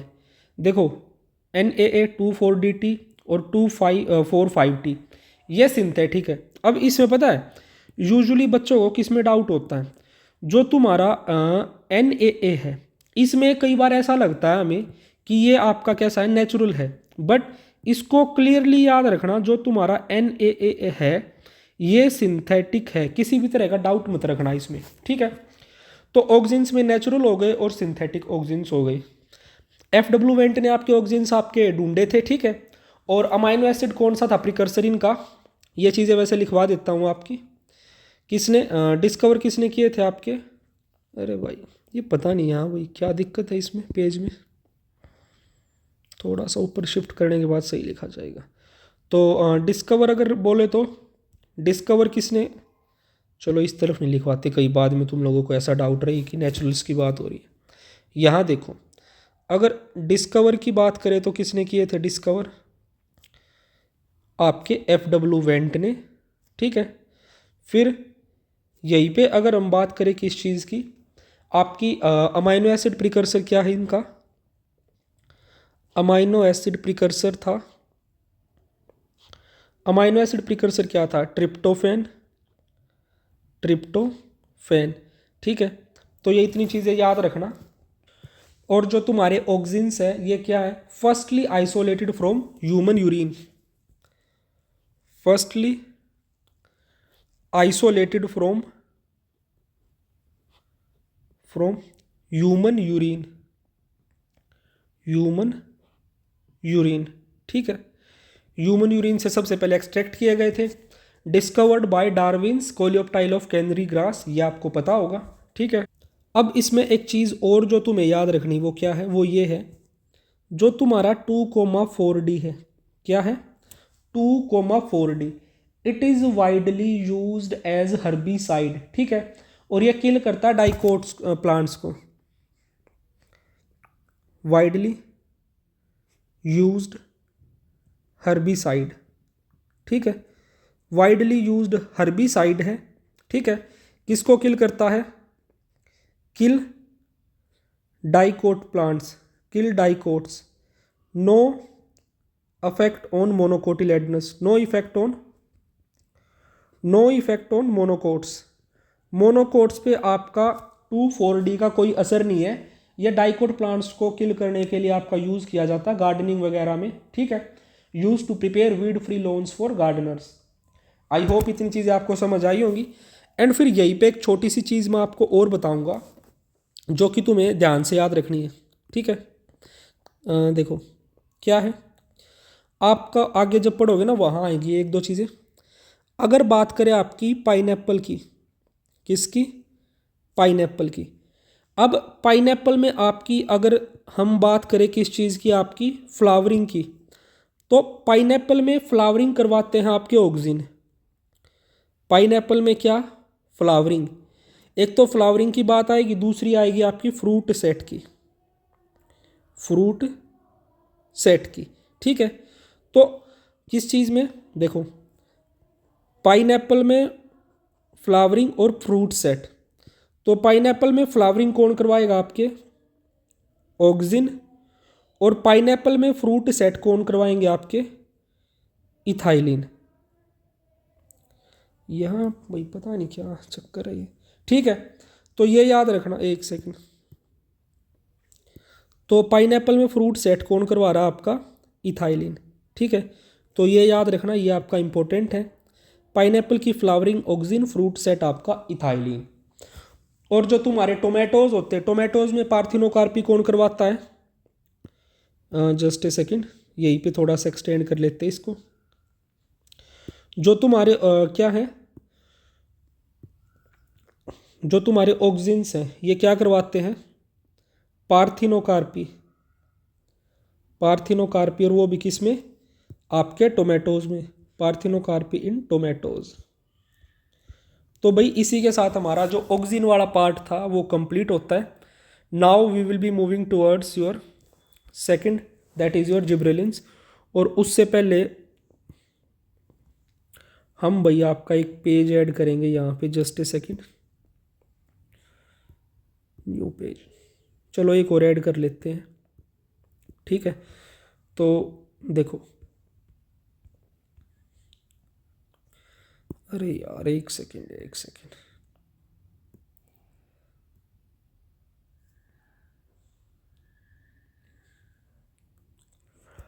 तो अब आ जाओ, next we will be starting with your gibberellins. Gibberellins से हम शुरू करते हैं आपको।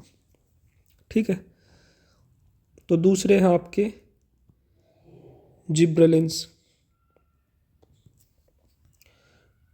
तो जिब्रेलिन्स के बारे में देखते हैं क्या क्या है। देखो, जिब्रेलिन्स के केस में भी एक छोटी सी ट्रिक है। जिब्रेलिन्स को हम वैसे तो GA से रिप्रेजेंट करते हैं, बट अगर जिब्रेलिन को हम शॉर्ट फॉर्म करना चाहे तो GBR कर सकते हैं ना। तो जिब्रेलिन की ट्रिक भी आपकी यही से बन के आती है। आपको जिब्रेलिन्स के लिए याद रखना है G, B और R, GBR। ठीक है, अब इन GBR में आपका G से क्या होगा, B से क्या होगा और R से क्या होगा वो देखो। सबसे पहले है आपका G से आपको याद रखना है गन्ना यानी कि शुगर केन, देन ग्रेप्स। ठीक है, ये भाई ट्रिक मैंने कहीं से देखी थी और मेरी बुक में थी तो मेरे को याद है ये। गन्ना, ग्रेप्स, गोभी और आपका ग्रोसरी। ठीक है, इन चीज़ों के लिए आपको याद रखना है क्या, जी से। फिर है बी से आपको क्या याद रखना आपका, बोल्टिंग इफेक्ट। क्या, बी से बोल्टिंग इफेक्ट याद रखना एक। और बी से आपको ब्रूइंग इंडस्ट्री में जो यूज़ होता है वो भी जिब्रेलिन ही है, ब्रूइंग इंडस्ट्री। ठीक है, तो बोल्टिंग इफेक्ट और ब्रूइंग इंडस्ट्री।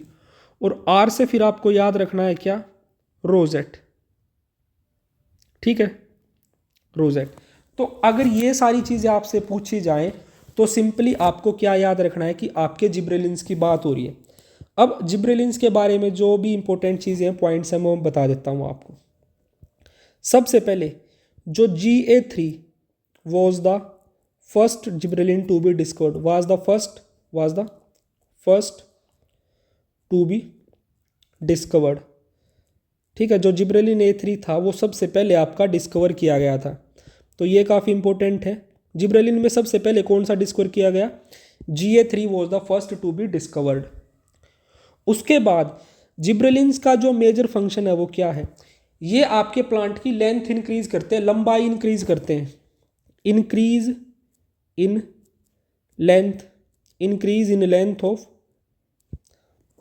ग्रेप्स स्टॉक या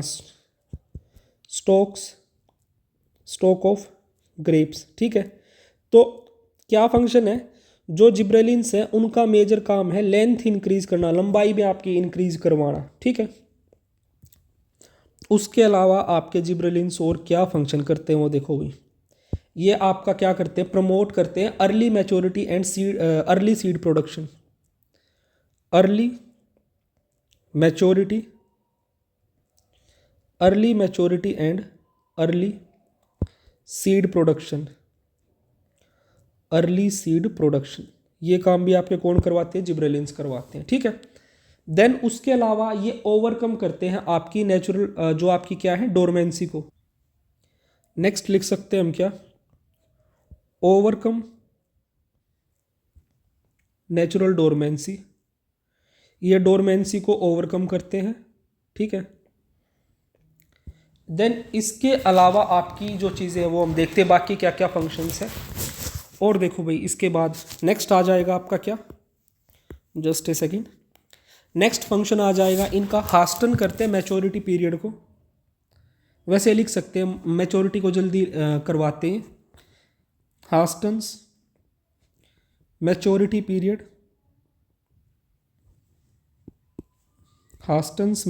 पीरियड। ठीक है, उसके अलावा अर्ली सीड सेट करवाते हैं। इंक्रीज करते हैं क्या आपका, ये इंक्रीज करते हैं आपका मार्केट पीरियड को। इंक्रीज करते हैं मार्केट पीरियड को। ठीक है, आई होप ये फंक्शंस आपके जो भी हैं जिब्रेलिन्स के बारे में वो आपको समझ आए होंगे। एंड उसके अलावा कुछ स्पेशल फंक्शंस और हैं भाई आपको जिब्रेलिन्स के, जो कि याद रखने, वो मैं आपको बताता हूँ। सबसे पहले तो क्या, एक तो जो आपके जिब्रेलिन्स होते हैं ये मोबिलाइज्ड स्टोर्ड फूड को, जो स्टोर्ड फूड होता है आपका, उसको मोबिलाइज करवाते हैं ड्यूरिंग सीड जर्मिनेशन। क्या, mobilise stored food during seed germination. ये कुछ आपके ऐसे फंक्शंस हैं जो एनसीईआरटी में नहीं मिलेंगे, ड्यूरिंग सीड जर्मिनेशन। ठीक है, mobilise stored food during seed germination, एक फंक्शन ये हो गया। और उसके अलावा क्या है, नेक्स्ट एक इंपॉर्टेंट जो आपको याद रखना वो ये है, देखो जो आपका अल्फा स्लाइवरी, जो आपका अल्फा माइलेज होता है, द स्लाइवरी नहीं, the activity of alpha amylase in endosperm of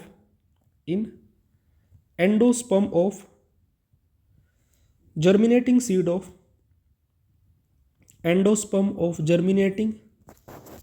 of barley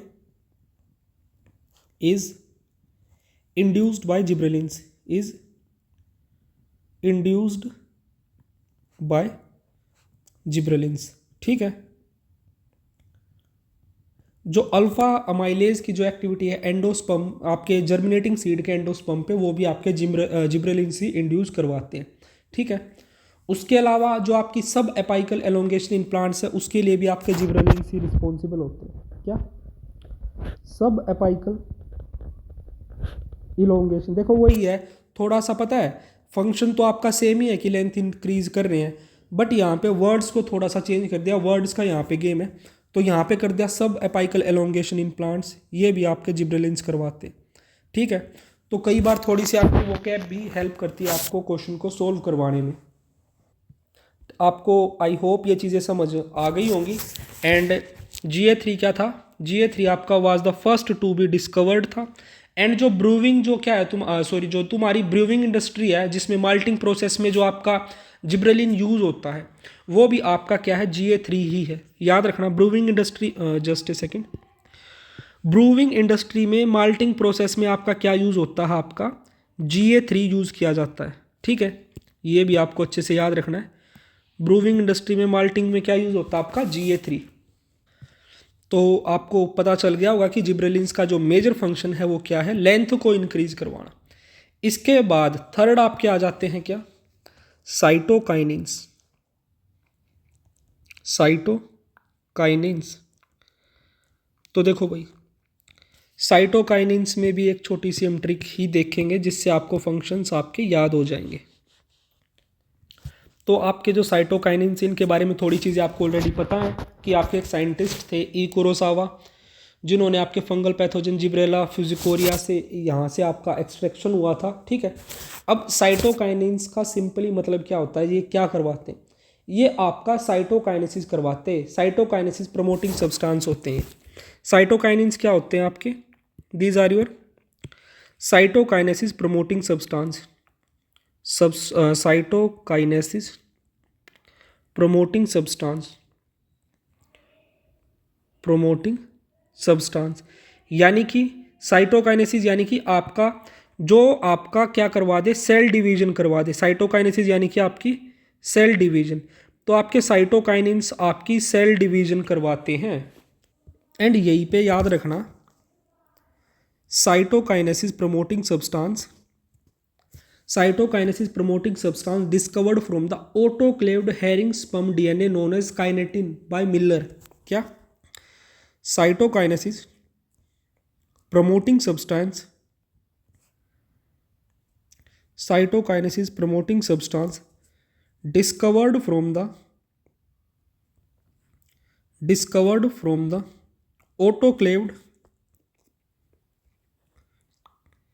autoclaved herring sperm DNA, herring sperm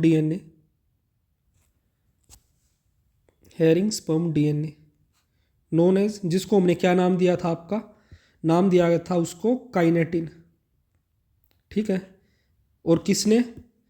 bye Miller. Kinetin by Miller. तो एक ये चीज़ आपको याद रखनी काइनेटिन के बारे में। एंड जो आपका क्या है यहाँ पे, जो तुम्हारा ये काइनेटिन है, इसके बारे में एक बहुत ही इंपॉर्टेंट पॉइंट मैं अब आपको बताऊंगा। ये काइनेटिन आपका नेचुरली प्लांट्स में नहीं मिलता। डजंट ओकर नेचुरली इन प्लांट्स, डजंट ओकर नेचुरली इन प्लांट्स, डजंट ओकर नेचुरली इन प्लांट्स। काइनेटिन आपका प्लांट्स में नेचुरली नहीं मिलता है। ठीक है। अब आपके दिमाग में सवाल आएगा, तो फिर आपका जो नेचुरल साइटोकाइनिन क्या है? तो वो देखो, यहाँ पे आपको याद रखना है जियाटिन। क्या है? जियाटिन। जियाटिन आपका यहाँ पे काफ़ी इंपॉर्टेंट हो जाता है। तो देखो जियाटिन के बारे में, जियाटिन क्या था? It was first natural cytokinin. First natural cytokinin क्या है आपका? जियाटिन। फर्स्ट नेचुरल साइटोकाइनिन क्या है आपका? जियाटिन है। और काइनेटिन क्या है? काइनेटिन आपका प्लांट्स में नहीं मिलता। तो काइनेटिन और जियाटिन में ऑप्शन देके कंफ्यूज मत होना अगर पूछा जाए। फर्स्ट नेचुरल साइटोकाइनिन तुम्हारा जियाटिन है। ठीक है।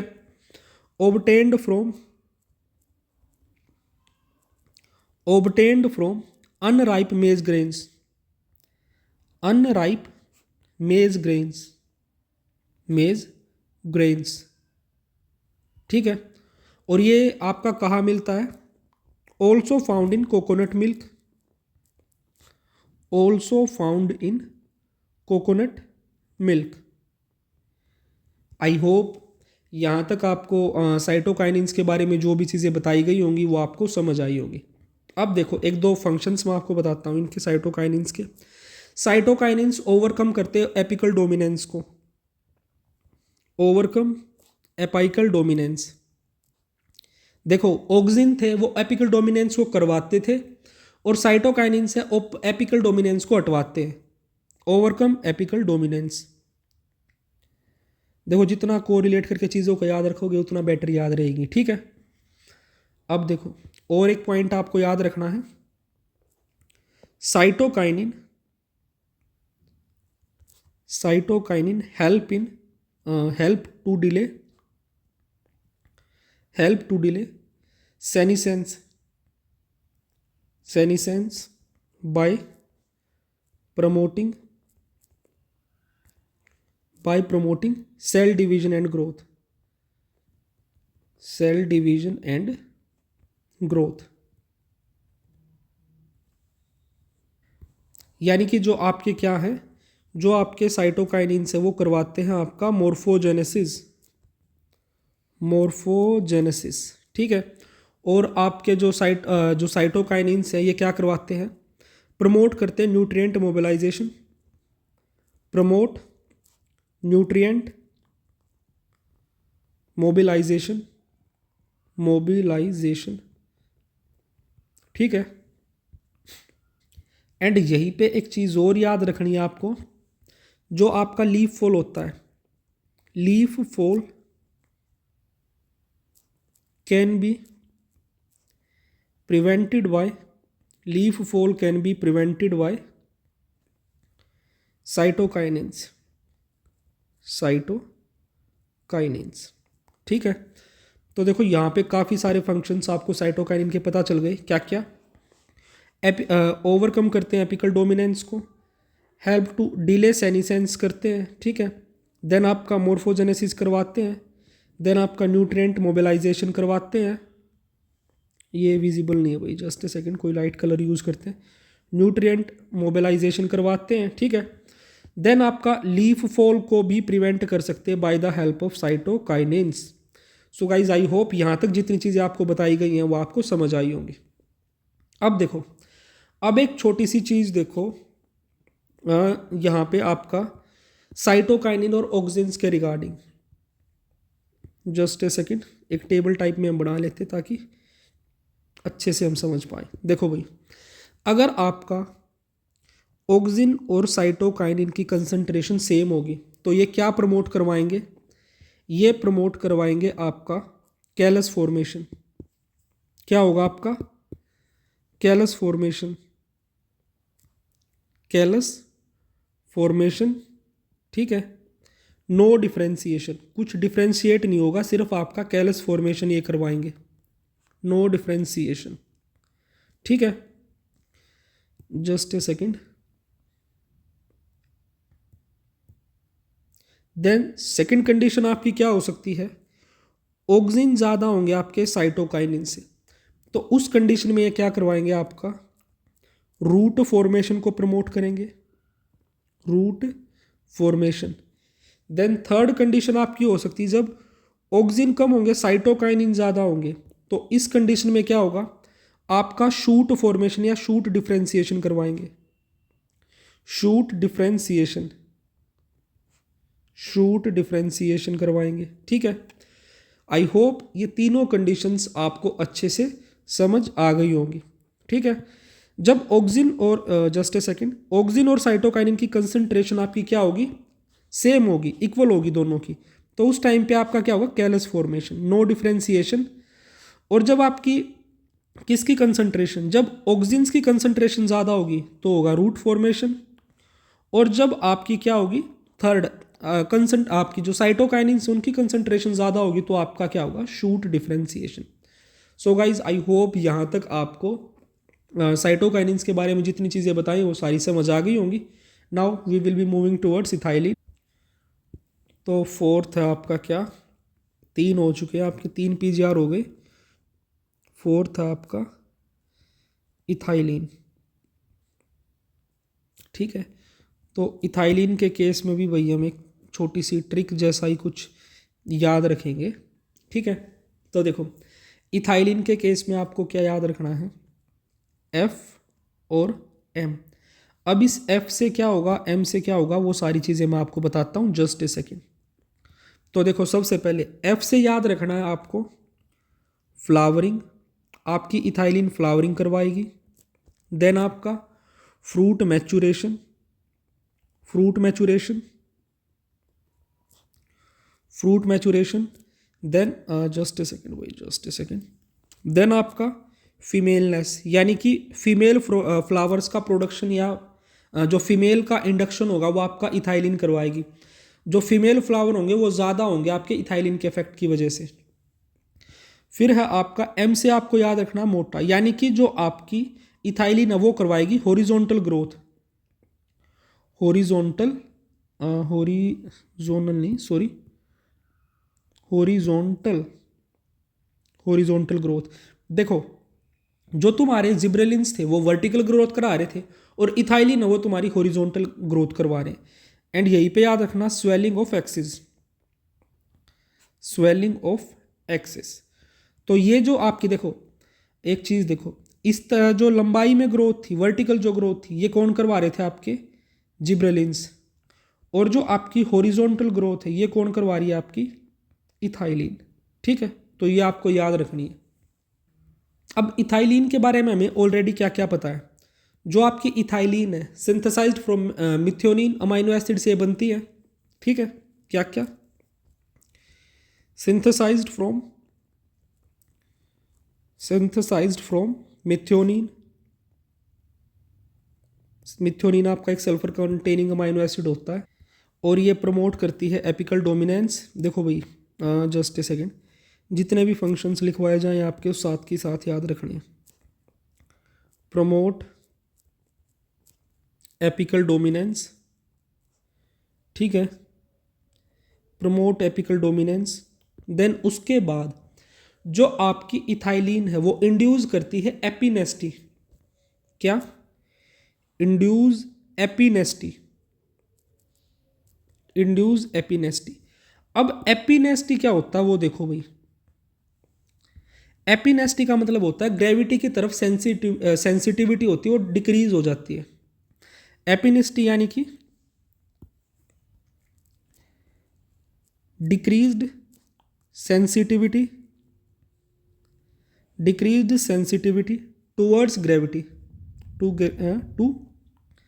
अरे यार क्या दिक्कत है, नीचे चलता क्यों नहीं है pen, decreased sensitivity to gravity. ठीक है, ये हो जाएगा आपका एपिनेस्टी। देन आपकी हॉरिजॉन्टल ग्रोथ करवाते हैं, ये मैं ऑलरेडी बता चुका हूँ। प्रमोट करते हैं senescence and abscission of leaves and flowers, promotes senescence,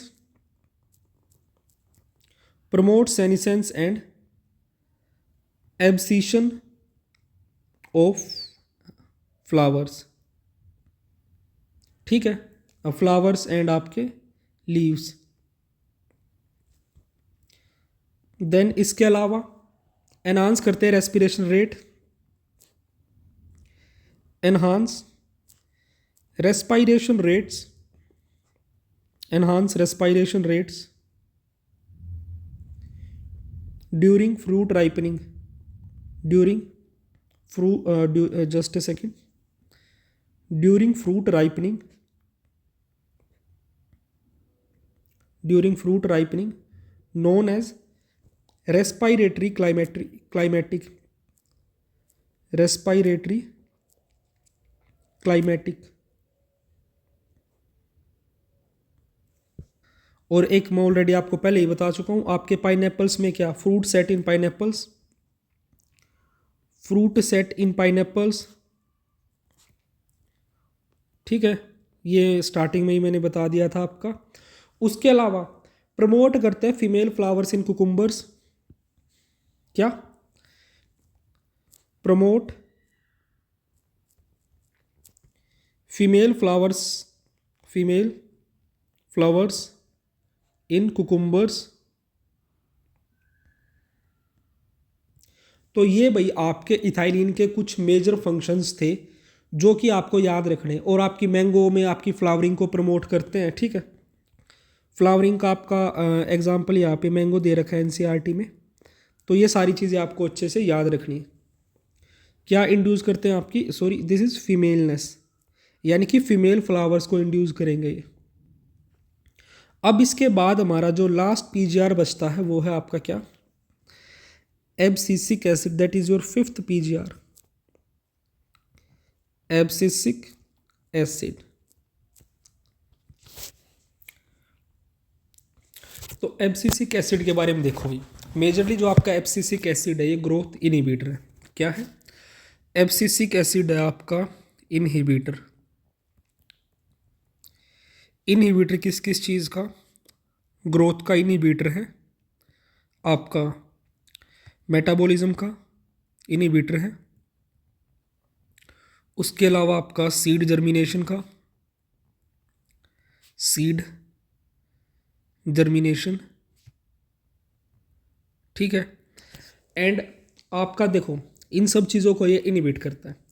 abscisic acid को हम सिंपली क्या लिख सकते हैं, हम लिखते हैं इसको आपका एक स्ट्रेस हार्मोन। ठीक है, ये मेनली आपका जब काम करता है जब आपके प्लांट को किसी तरह का स्ट्रेस है। वो स्ट्रेस आपका बायोलॉजिकल हो सकता है या फिजिकल हो सकता है, किसी भी तरह का स्ट्रेस हो सकता है। ठीक है, देखो एब्सिसिक एसिड को हम लिखते हैं ABA। ठीक है, तो इसकी एक ट्रिक याद करनी है ABA से, अब्बा क्लोजेज डोर इन स्ट्रेस। ठीक है, ABA यानी कि एब्सिसिक एसिड, अब्बा क्लोजेज डोर्स इन स्ट्रेस। ठीक है, ये आपकी ट्रिक है जो कि आपको याद रखनी है। डोर से आपको याद रखना है क्या, डोरमेंसी, यानी कि डोरमेंसी को प्रमोट करता है। ठीक है, स्ट्रेस से आपका स्टोमेटा। ठीक है, स्टोमेटा यानी कि आपका डोरमेंसी को प्रमोट करेगा और स्ट्रेस के टाइम पे आपके स्टोमेटा को ये क्या कर देगा, क्लोज कर देगा। तो डोरमेंसी में यहाँ लिख सकते हैं आपका क्या, इंड्यूस डोरमेंसी, इंड्यूस डोरमेंसी। और स्टोमेटा वाले केस में क्या है, स्टोमेटा को ये क्या कर देगा, स्टोमेटा को क्लोज कर देता है। तो इसको हम क्या लिख सकते हैं, आपका जो एब्सिसिक एसिड है it is anti transparent, anti transparent. ठीक है, यानी कि ये ट्रांसपिरेशन को अपोज करेगा, होने से रोकेगा। ठीक है, तो आई होप यहाँ पे आपको ABA के बारे में जो बताया गया वो याद हो गया होगा।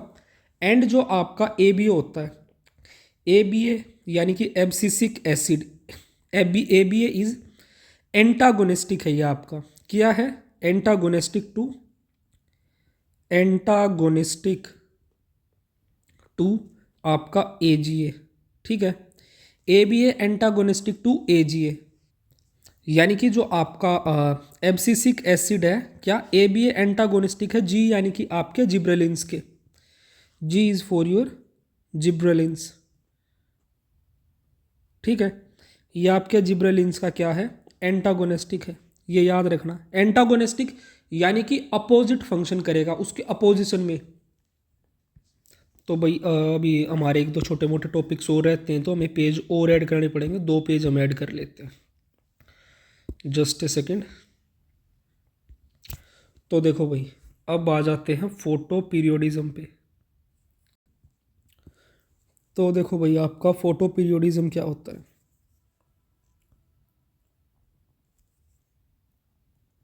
Photo periodism. तो फोटो पीरियोडिज्म सिंपली होता है क्या, इसको हम डिफाइन कर लेते हैं। ये आपका प्लांट्स का रिस्पॉन्स है, किस चीज़ के लिए रिस्पॉन्स, रिस्पॉन्स टू लाइट। ठीक है, तो क्या है ये आपका biological response, biological response of plants. देखो एनिमल्स का भी हो सकता है फोटो पीरियोडिज्म आपका। ठीक है, एनिमल्स का भी रिस्पॉन्स हो सकता है, बट यहाँ हम कंसर्न आपका प्लांट्स के regarding. Biological response of plants to changing lengths of, changing lengths of day and light. Lengths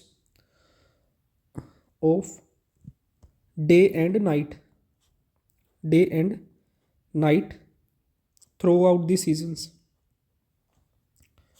through out the seasons. देखो आपने सुना भी होगा कई बार कि गर्मियों में क्या होता है, दिन लंबे होते हैं, रातें छोटी होती हैं। सर्दियों में क्या होता है, दिन छोटे होते हैं, रातें लंबी होती हैं। तो इस रातें छोटी होने या दिन लंबे होने, ये जो फ्लक्चुएशन आती है, इन चेंजेस की वजह से जो प्लांट्स है उनका जो लाइट को एक्सपोजर होता है वो चेंज होता है। यानी कि सर्दियों में लाइट कम मिल पाती प्लांट्स को एंड गर्मियों में लाइट ज़्यादा मिल पाती है, ठीक है। तो ये इन्फ्लुएंस करता है आपके प्लांट्स की वेजिटेटिव ग्रोथ को। और अगर बात की जाए आपकी फोटो पीरियोडिज्म की, it was first observed in tobacco plant. क्या लिख सकते हैं, first characterised in, first characterised in tobacco, ठीक है। तो ये याद रखना है कि जो फोटो पीरियोडिज्म है वो सबसे पहले किन प्लांट्स में, किस प्लांट में आपका ऑब्जर्व किया गया था, कैरेक्टराइज किया गया था, वो था आपका टोबैको प्लांट, ठीक है। जो आपके एंड एक चीज़ और भाई, छोटी सी चीज़ मैं आपको बता देता हूँ, जो तुम्हारे जिब्रेलिन्स है वहाँ पे मैं लिखवाना भूल गया एक और फंक्शन आपका। तो जिब्रेलिन्स के केस में याद रखना क्या है वो फंक्शन, जस्ट ए सेकेंड यहाँ बता देता हूँ, एक सेकेंड। ये तो साइटोकाइन ही नहीं, यहाँ है जिब्रेलिन्स। तो यहाँ देखो भाई, जिब्रेलिन्स क्या करते हैं, इंड्यूस करते हैं फ्लावरिंग इन एलडीपी, लॉन्ग डे प्लांट्स में अंडर शॉर्ट डे कंडीशंस, ठीक है। जिब्रेलिन्स क्या करते हैं आपका,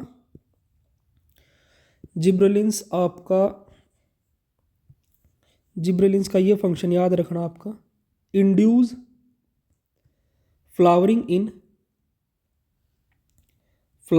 इन एलडीपी, लॉन्ग डे प्लांट्स में फ्लावरिंग इंड्यूस करते हैं under short day conditions, under short day conditions, ठीक है। एक फंक्शन आपका जिब्रेलिन्स का ये भी है जो कि आपको याद रखना है, ठीक है। Now again we will be moving towards our photoperiodism. दोबारा फोटो पीरियोडिज्म पे चलते हैं आपका। तो ये रहा आपका फोटो पीरियोडिज्म। तो अब देखो भैया आपका फोटो पीरियोडिज्म के बारे में। फोटो पीरियोडिज्म, यहाँ से आपको अगर PYQs तुम देखोगे ना PGTs के कई के, तो कहीं ना कहीं आपको ये 2 क्वेश्चन ज़रूर देखने को मिलेंगे, जो भी मैं पॉइंट आपको बताऊंगा। फोटो पीरियोडिज्म परसीव्ड बाय, क्या चीज़, photoperiodism perceived by and photoperiodism stimulated by. जो आपका फोटो पीरियोडिज्म उसको परसीव करती हैं आपकी लीव्स, ठीक है। एंड वहीं पे स्टिमुलेटेड बाय आपका phytochrome, sorry not cytochromes, it's phytochromes, stimulated by phytochrome, ठीक है। आई होप आपको समझ आया होगा। एंड जो आपका ये क्या है, फाइटोक्रोम क्या होता है, ये होता है आपका क्रोमोप्रोटीन। फाइटोक्रोम क्या है, it is a chromoprotein, chromoprotein, ठीक है। आई होप इतनी चीज़ें आपको समझ आई होंगी। एंड यहीं पे मैं तुम्हें 1-2 एग्जांपल बताऊंगा, अगर याद रख सको तो याद रख लेना, वरना बहुत ज़्यादा ज़रूरी नहीं है। तो सबसे पहले देखो तुम LDP के एग्जांपल, यानी कि लॉन्ग डे प्लांट्स के एग्जांपल देखो। 2-3 एग्जांपल मैं बता देता हूँ। एक है वीट और दूसरा है आपका बार्ले, ठीक है। फिर यहीं पे दूसरा एग्जांपल देखो तुम SDP, यानी कि शॉर्ट डे प्लांट्स। तो यहाँ पे शॉर्ट डे प्लांट्स में हो जाएगा राइस, ज्वार एंड आपका ग्राम। देखो कम चांस है वैसे यहाँ से क्वेश्चन पूछा जाए, काफ़ी मुश्किल ही पेपर कोई सेट करेगा तो यहाँ से आने के चांसेस है, तो इस पर बहुत ज़्यादा दिमाग मत खर्च करना। फिर है आपके DNP, यानी कि डे न्यूट्रल प्लांट्स। यहाँ पे एग्जांपल याद रखना, कॉर्न, कॉटन और तुम्हारा सनफ्लावर, क्या, सनफ्लावर, ठीक है। तो देखो क्या है, सबसे पहले लॉन्ग डे प्लांट्स हैं आपके, फिर हैं शॉर्ट डे प्लांट्स और फिर हैं आपके क्या, डे न्यूट्रल प्लांट्स। तो ये 2-4 जो एग्जांपल बताए हैं, हो सके तो इनको याद करके रख लेना। लॉन्ग डे प्लांट्स में वीट बार्ले है। शॉर्ट डे प्लांट्स में राइस ज्वार ग्राम है। डे न्यूट्रल प्लांट्स में कॉर्न कॉटन और सनफ्लावर है। एंड यहीं पे आपका एक नेक्स्ट छोटा सा पार्ट आ जाता है, वो की है जो कि है आपका सबसे पहले क्या हो गया, फोटो पीरियोडिज्म हो गया। अब देख लेते हैं आपका वर्नलाइजेशन। वर्नलाइजेशन तो भाई वर्नलाइजेशन क्या होता है, अब ये देखते हैं एक बार। थोड़ा बहुत तो आप लोगों को आइडिया भी होगा वर्नलाइजेशन के बारे में। तो वर्नलाइजेशन एक सिंपली फिनोमिना होता है कि आपके कुछ प्लांट्स ऐसे होते हैं जो लो टेम्परेचर यानी कि कम टेम्परेचर की प्रेजेंस में अपना जर्मिनेट करते हैं या ग्रो करते हैं। तो ये जो आपका प्रोसेस है, आपके प्लांट्स का डिपेंडेंसी है जो लो टेम्परेचर पे, इसी को हम बोलते हैं आपका वर्नलाइजेशन। तो वर्नलाइजेशन मेनली तुम्हारा कंसर्न होता है किस चीज़ के रिगार्डिंग, फ्लावरिंग के रिगार्डिंग। ठीक है, तो एक सिंपल सी डेफिनेशन हम लिखते हैं वर्नलाइजेशन की। Vernalization refers to promotion of flowering promotion of flowering promotion of flowering by a period of low temperature by a period of low temperature। ठीक है, देखो कुछ आपने प्लांट्स देखे होंगे जिनमें लो टेम्परेचर की वजह से फ्लावरिंग इंड्यूस होती है। तो वर्नलाइजेशन के केस में याद रखना है आपको, फ्लावरिंग के लिए आपकी वर्नलाइजेशन का यूज़ किया जाता है। ठीक है, तो यहाँ पे अब वर्नलाइजेशन के एग्जांपल्स देखो। वर्नलाइजेशन में आपके एग्जांपल्स है क्या क्या, वीट, आपका बार्ले और आपका राई, ये हैं आपके वर्नलाइजेशन के एग्जांपल। उसी के साथ साथ आपके वर्नलाइजेशन कुछ और प्लांट्स में भी देखा जाता है, जैसे कि कौन से आपके बाइनियल प्लांट्स में। कौन से प्लांट्स आपके बाइनियल प्लांट्स। ठीक है, अब बाइनियल प्लांट्स में भी एक दो एग्जांपल है जो कि मैं आपको बता देता हूँ, जैसे कि आपका कैरेट, कैबेज, कैरेट हो गई, कैबेज हो गई, और आपका शुगर बीट, शुगर बीट। ठीक है, इनमें आपका क्या देखा जाता है, आपका वर्नलाइजेशन। और ये प्लांट्स कैसे होते हैं आपके ये बाइनियल वाले प्लांट्स, ये हैं आपके मोनोकार्पिक मोनोकार्पिक प्लांट्स। ठीक है, तो मोनोकार्पिक प्लांट्स कैसे होते हैं, जो नॉर्मली आपका फ्लावर करते हैं और सेकंड सीजन में डाई हो जाते हैं, यानी कि ये एक ही रिप्रोडक्टिव साइकिल में अपना मर जाते हैं। ठीक है, क्या produce seeds and die in a single reproductive cycle, single reproductive cycle, या सिंपली लिख सकते हैं आपका produce fruit only once, produce fruit only once. तो ऐसे प्लांट्स को हम बोलते हैं आपका क्या, मोनोकार्पिक प्लांट्स। एंड यहीं पे एक चीज़ याद रखना, जो आपकी वर्नलाइजेशन है, it can be induced by gibberellins, can be induced by gibberellins. ठीक है, तो ये फंक्शंस आपको जिब्रेलिन्स के बिल्कुल अच्छे से याद रखने हैं कि जो आपकी वर्नलाइजेशन है, it can be induced by gibberellins. ठीक है, तो ये याद रख लेना अच्छे से। एंड इस चीज़ को हम जिब्रेलिन्स वाले पार्ट में भी ऐड कर देते हैं, ये रहा। तो यहाँ पे एक चीज़ और ऐड कर लेना आपका क्या, वर्नलाइजेशन, वर्नलाइजेशन। ठीक है, तो इसी के साथ हमारा जो आज का ये चैप्टर था, इसका मोस्टली पार्ट कवर हो गया। बस एक दो छोटी मोटी चीज़ें और है जो कि मैं आपको बताऊंगा वर्नलाइजेशन के बाद। तो भाई देखना, अब एक छोटा सा पार्ट और हमारा यहाँ इस चैप्टर का बचता है, जो कि आपको एज इट इज़ याद रखना है, जैसे मैं आपको बताऊंगा। तो देखो, यहाँ पे मैं आपको कुछ ट्रॉपिक मूवमेंट्स के बारे में बताऊंगा जो कि आपको याद रखनी है। ठीक है, सबसे पहले है आपका thigmotropism, then phototropism, then geotropism, then hydrotropism, hydrotropism, उसके बाद है आपका वर्नलाइजेशन, वर्नलाइजेशन, एंड उसके बाद है आपका एपिनेस्टी। तो यहाँ देखो भाई एक चीज़, क्या क्या देखो, जिनमें भी आपका ट्रोपिज्म आ रहा है, थिग्मोट्रोपिज्म यानी टच की वजह से जो मूवमेंट होगी, लाइट की वजह से मूवमेंट फोटोट्रोपिज्म, जियोट्रोपिज्म आपकी, फिर हाइड्रोट्रोपिज्म वाटर की वजह से, जितनों में भी तुम्हारा क्या आ रहा है, ट्रोपिज्म आ रहा है, ये चीज़ याद रखना, these all are induced by your auxin.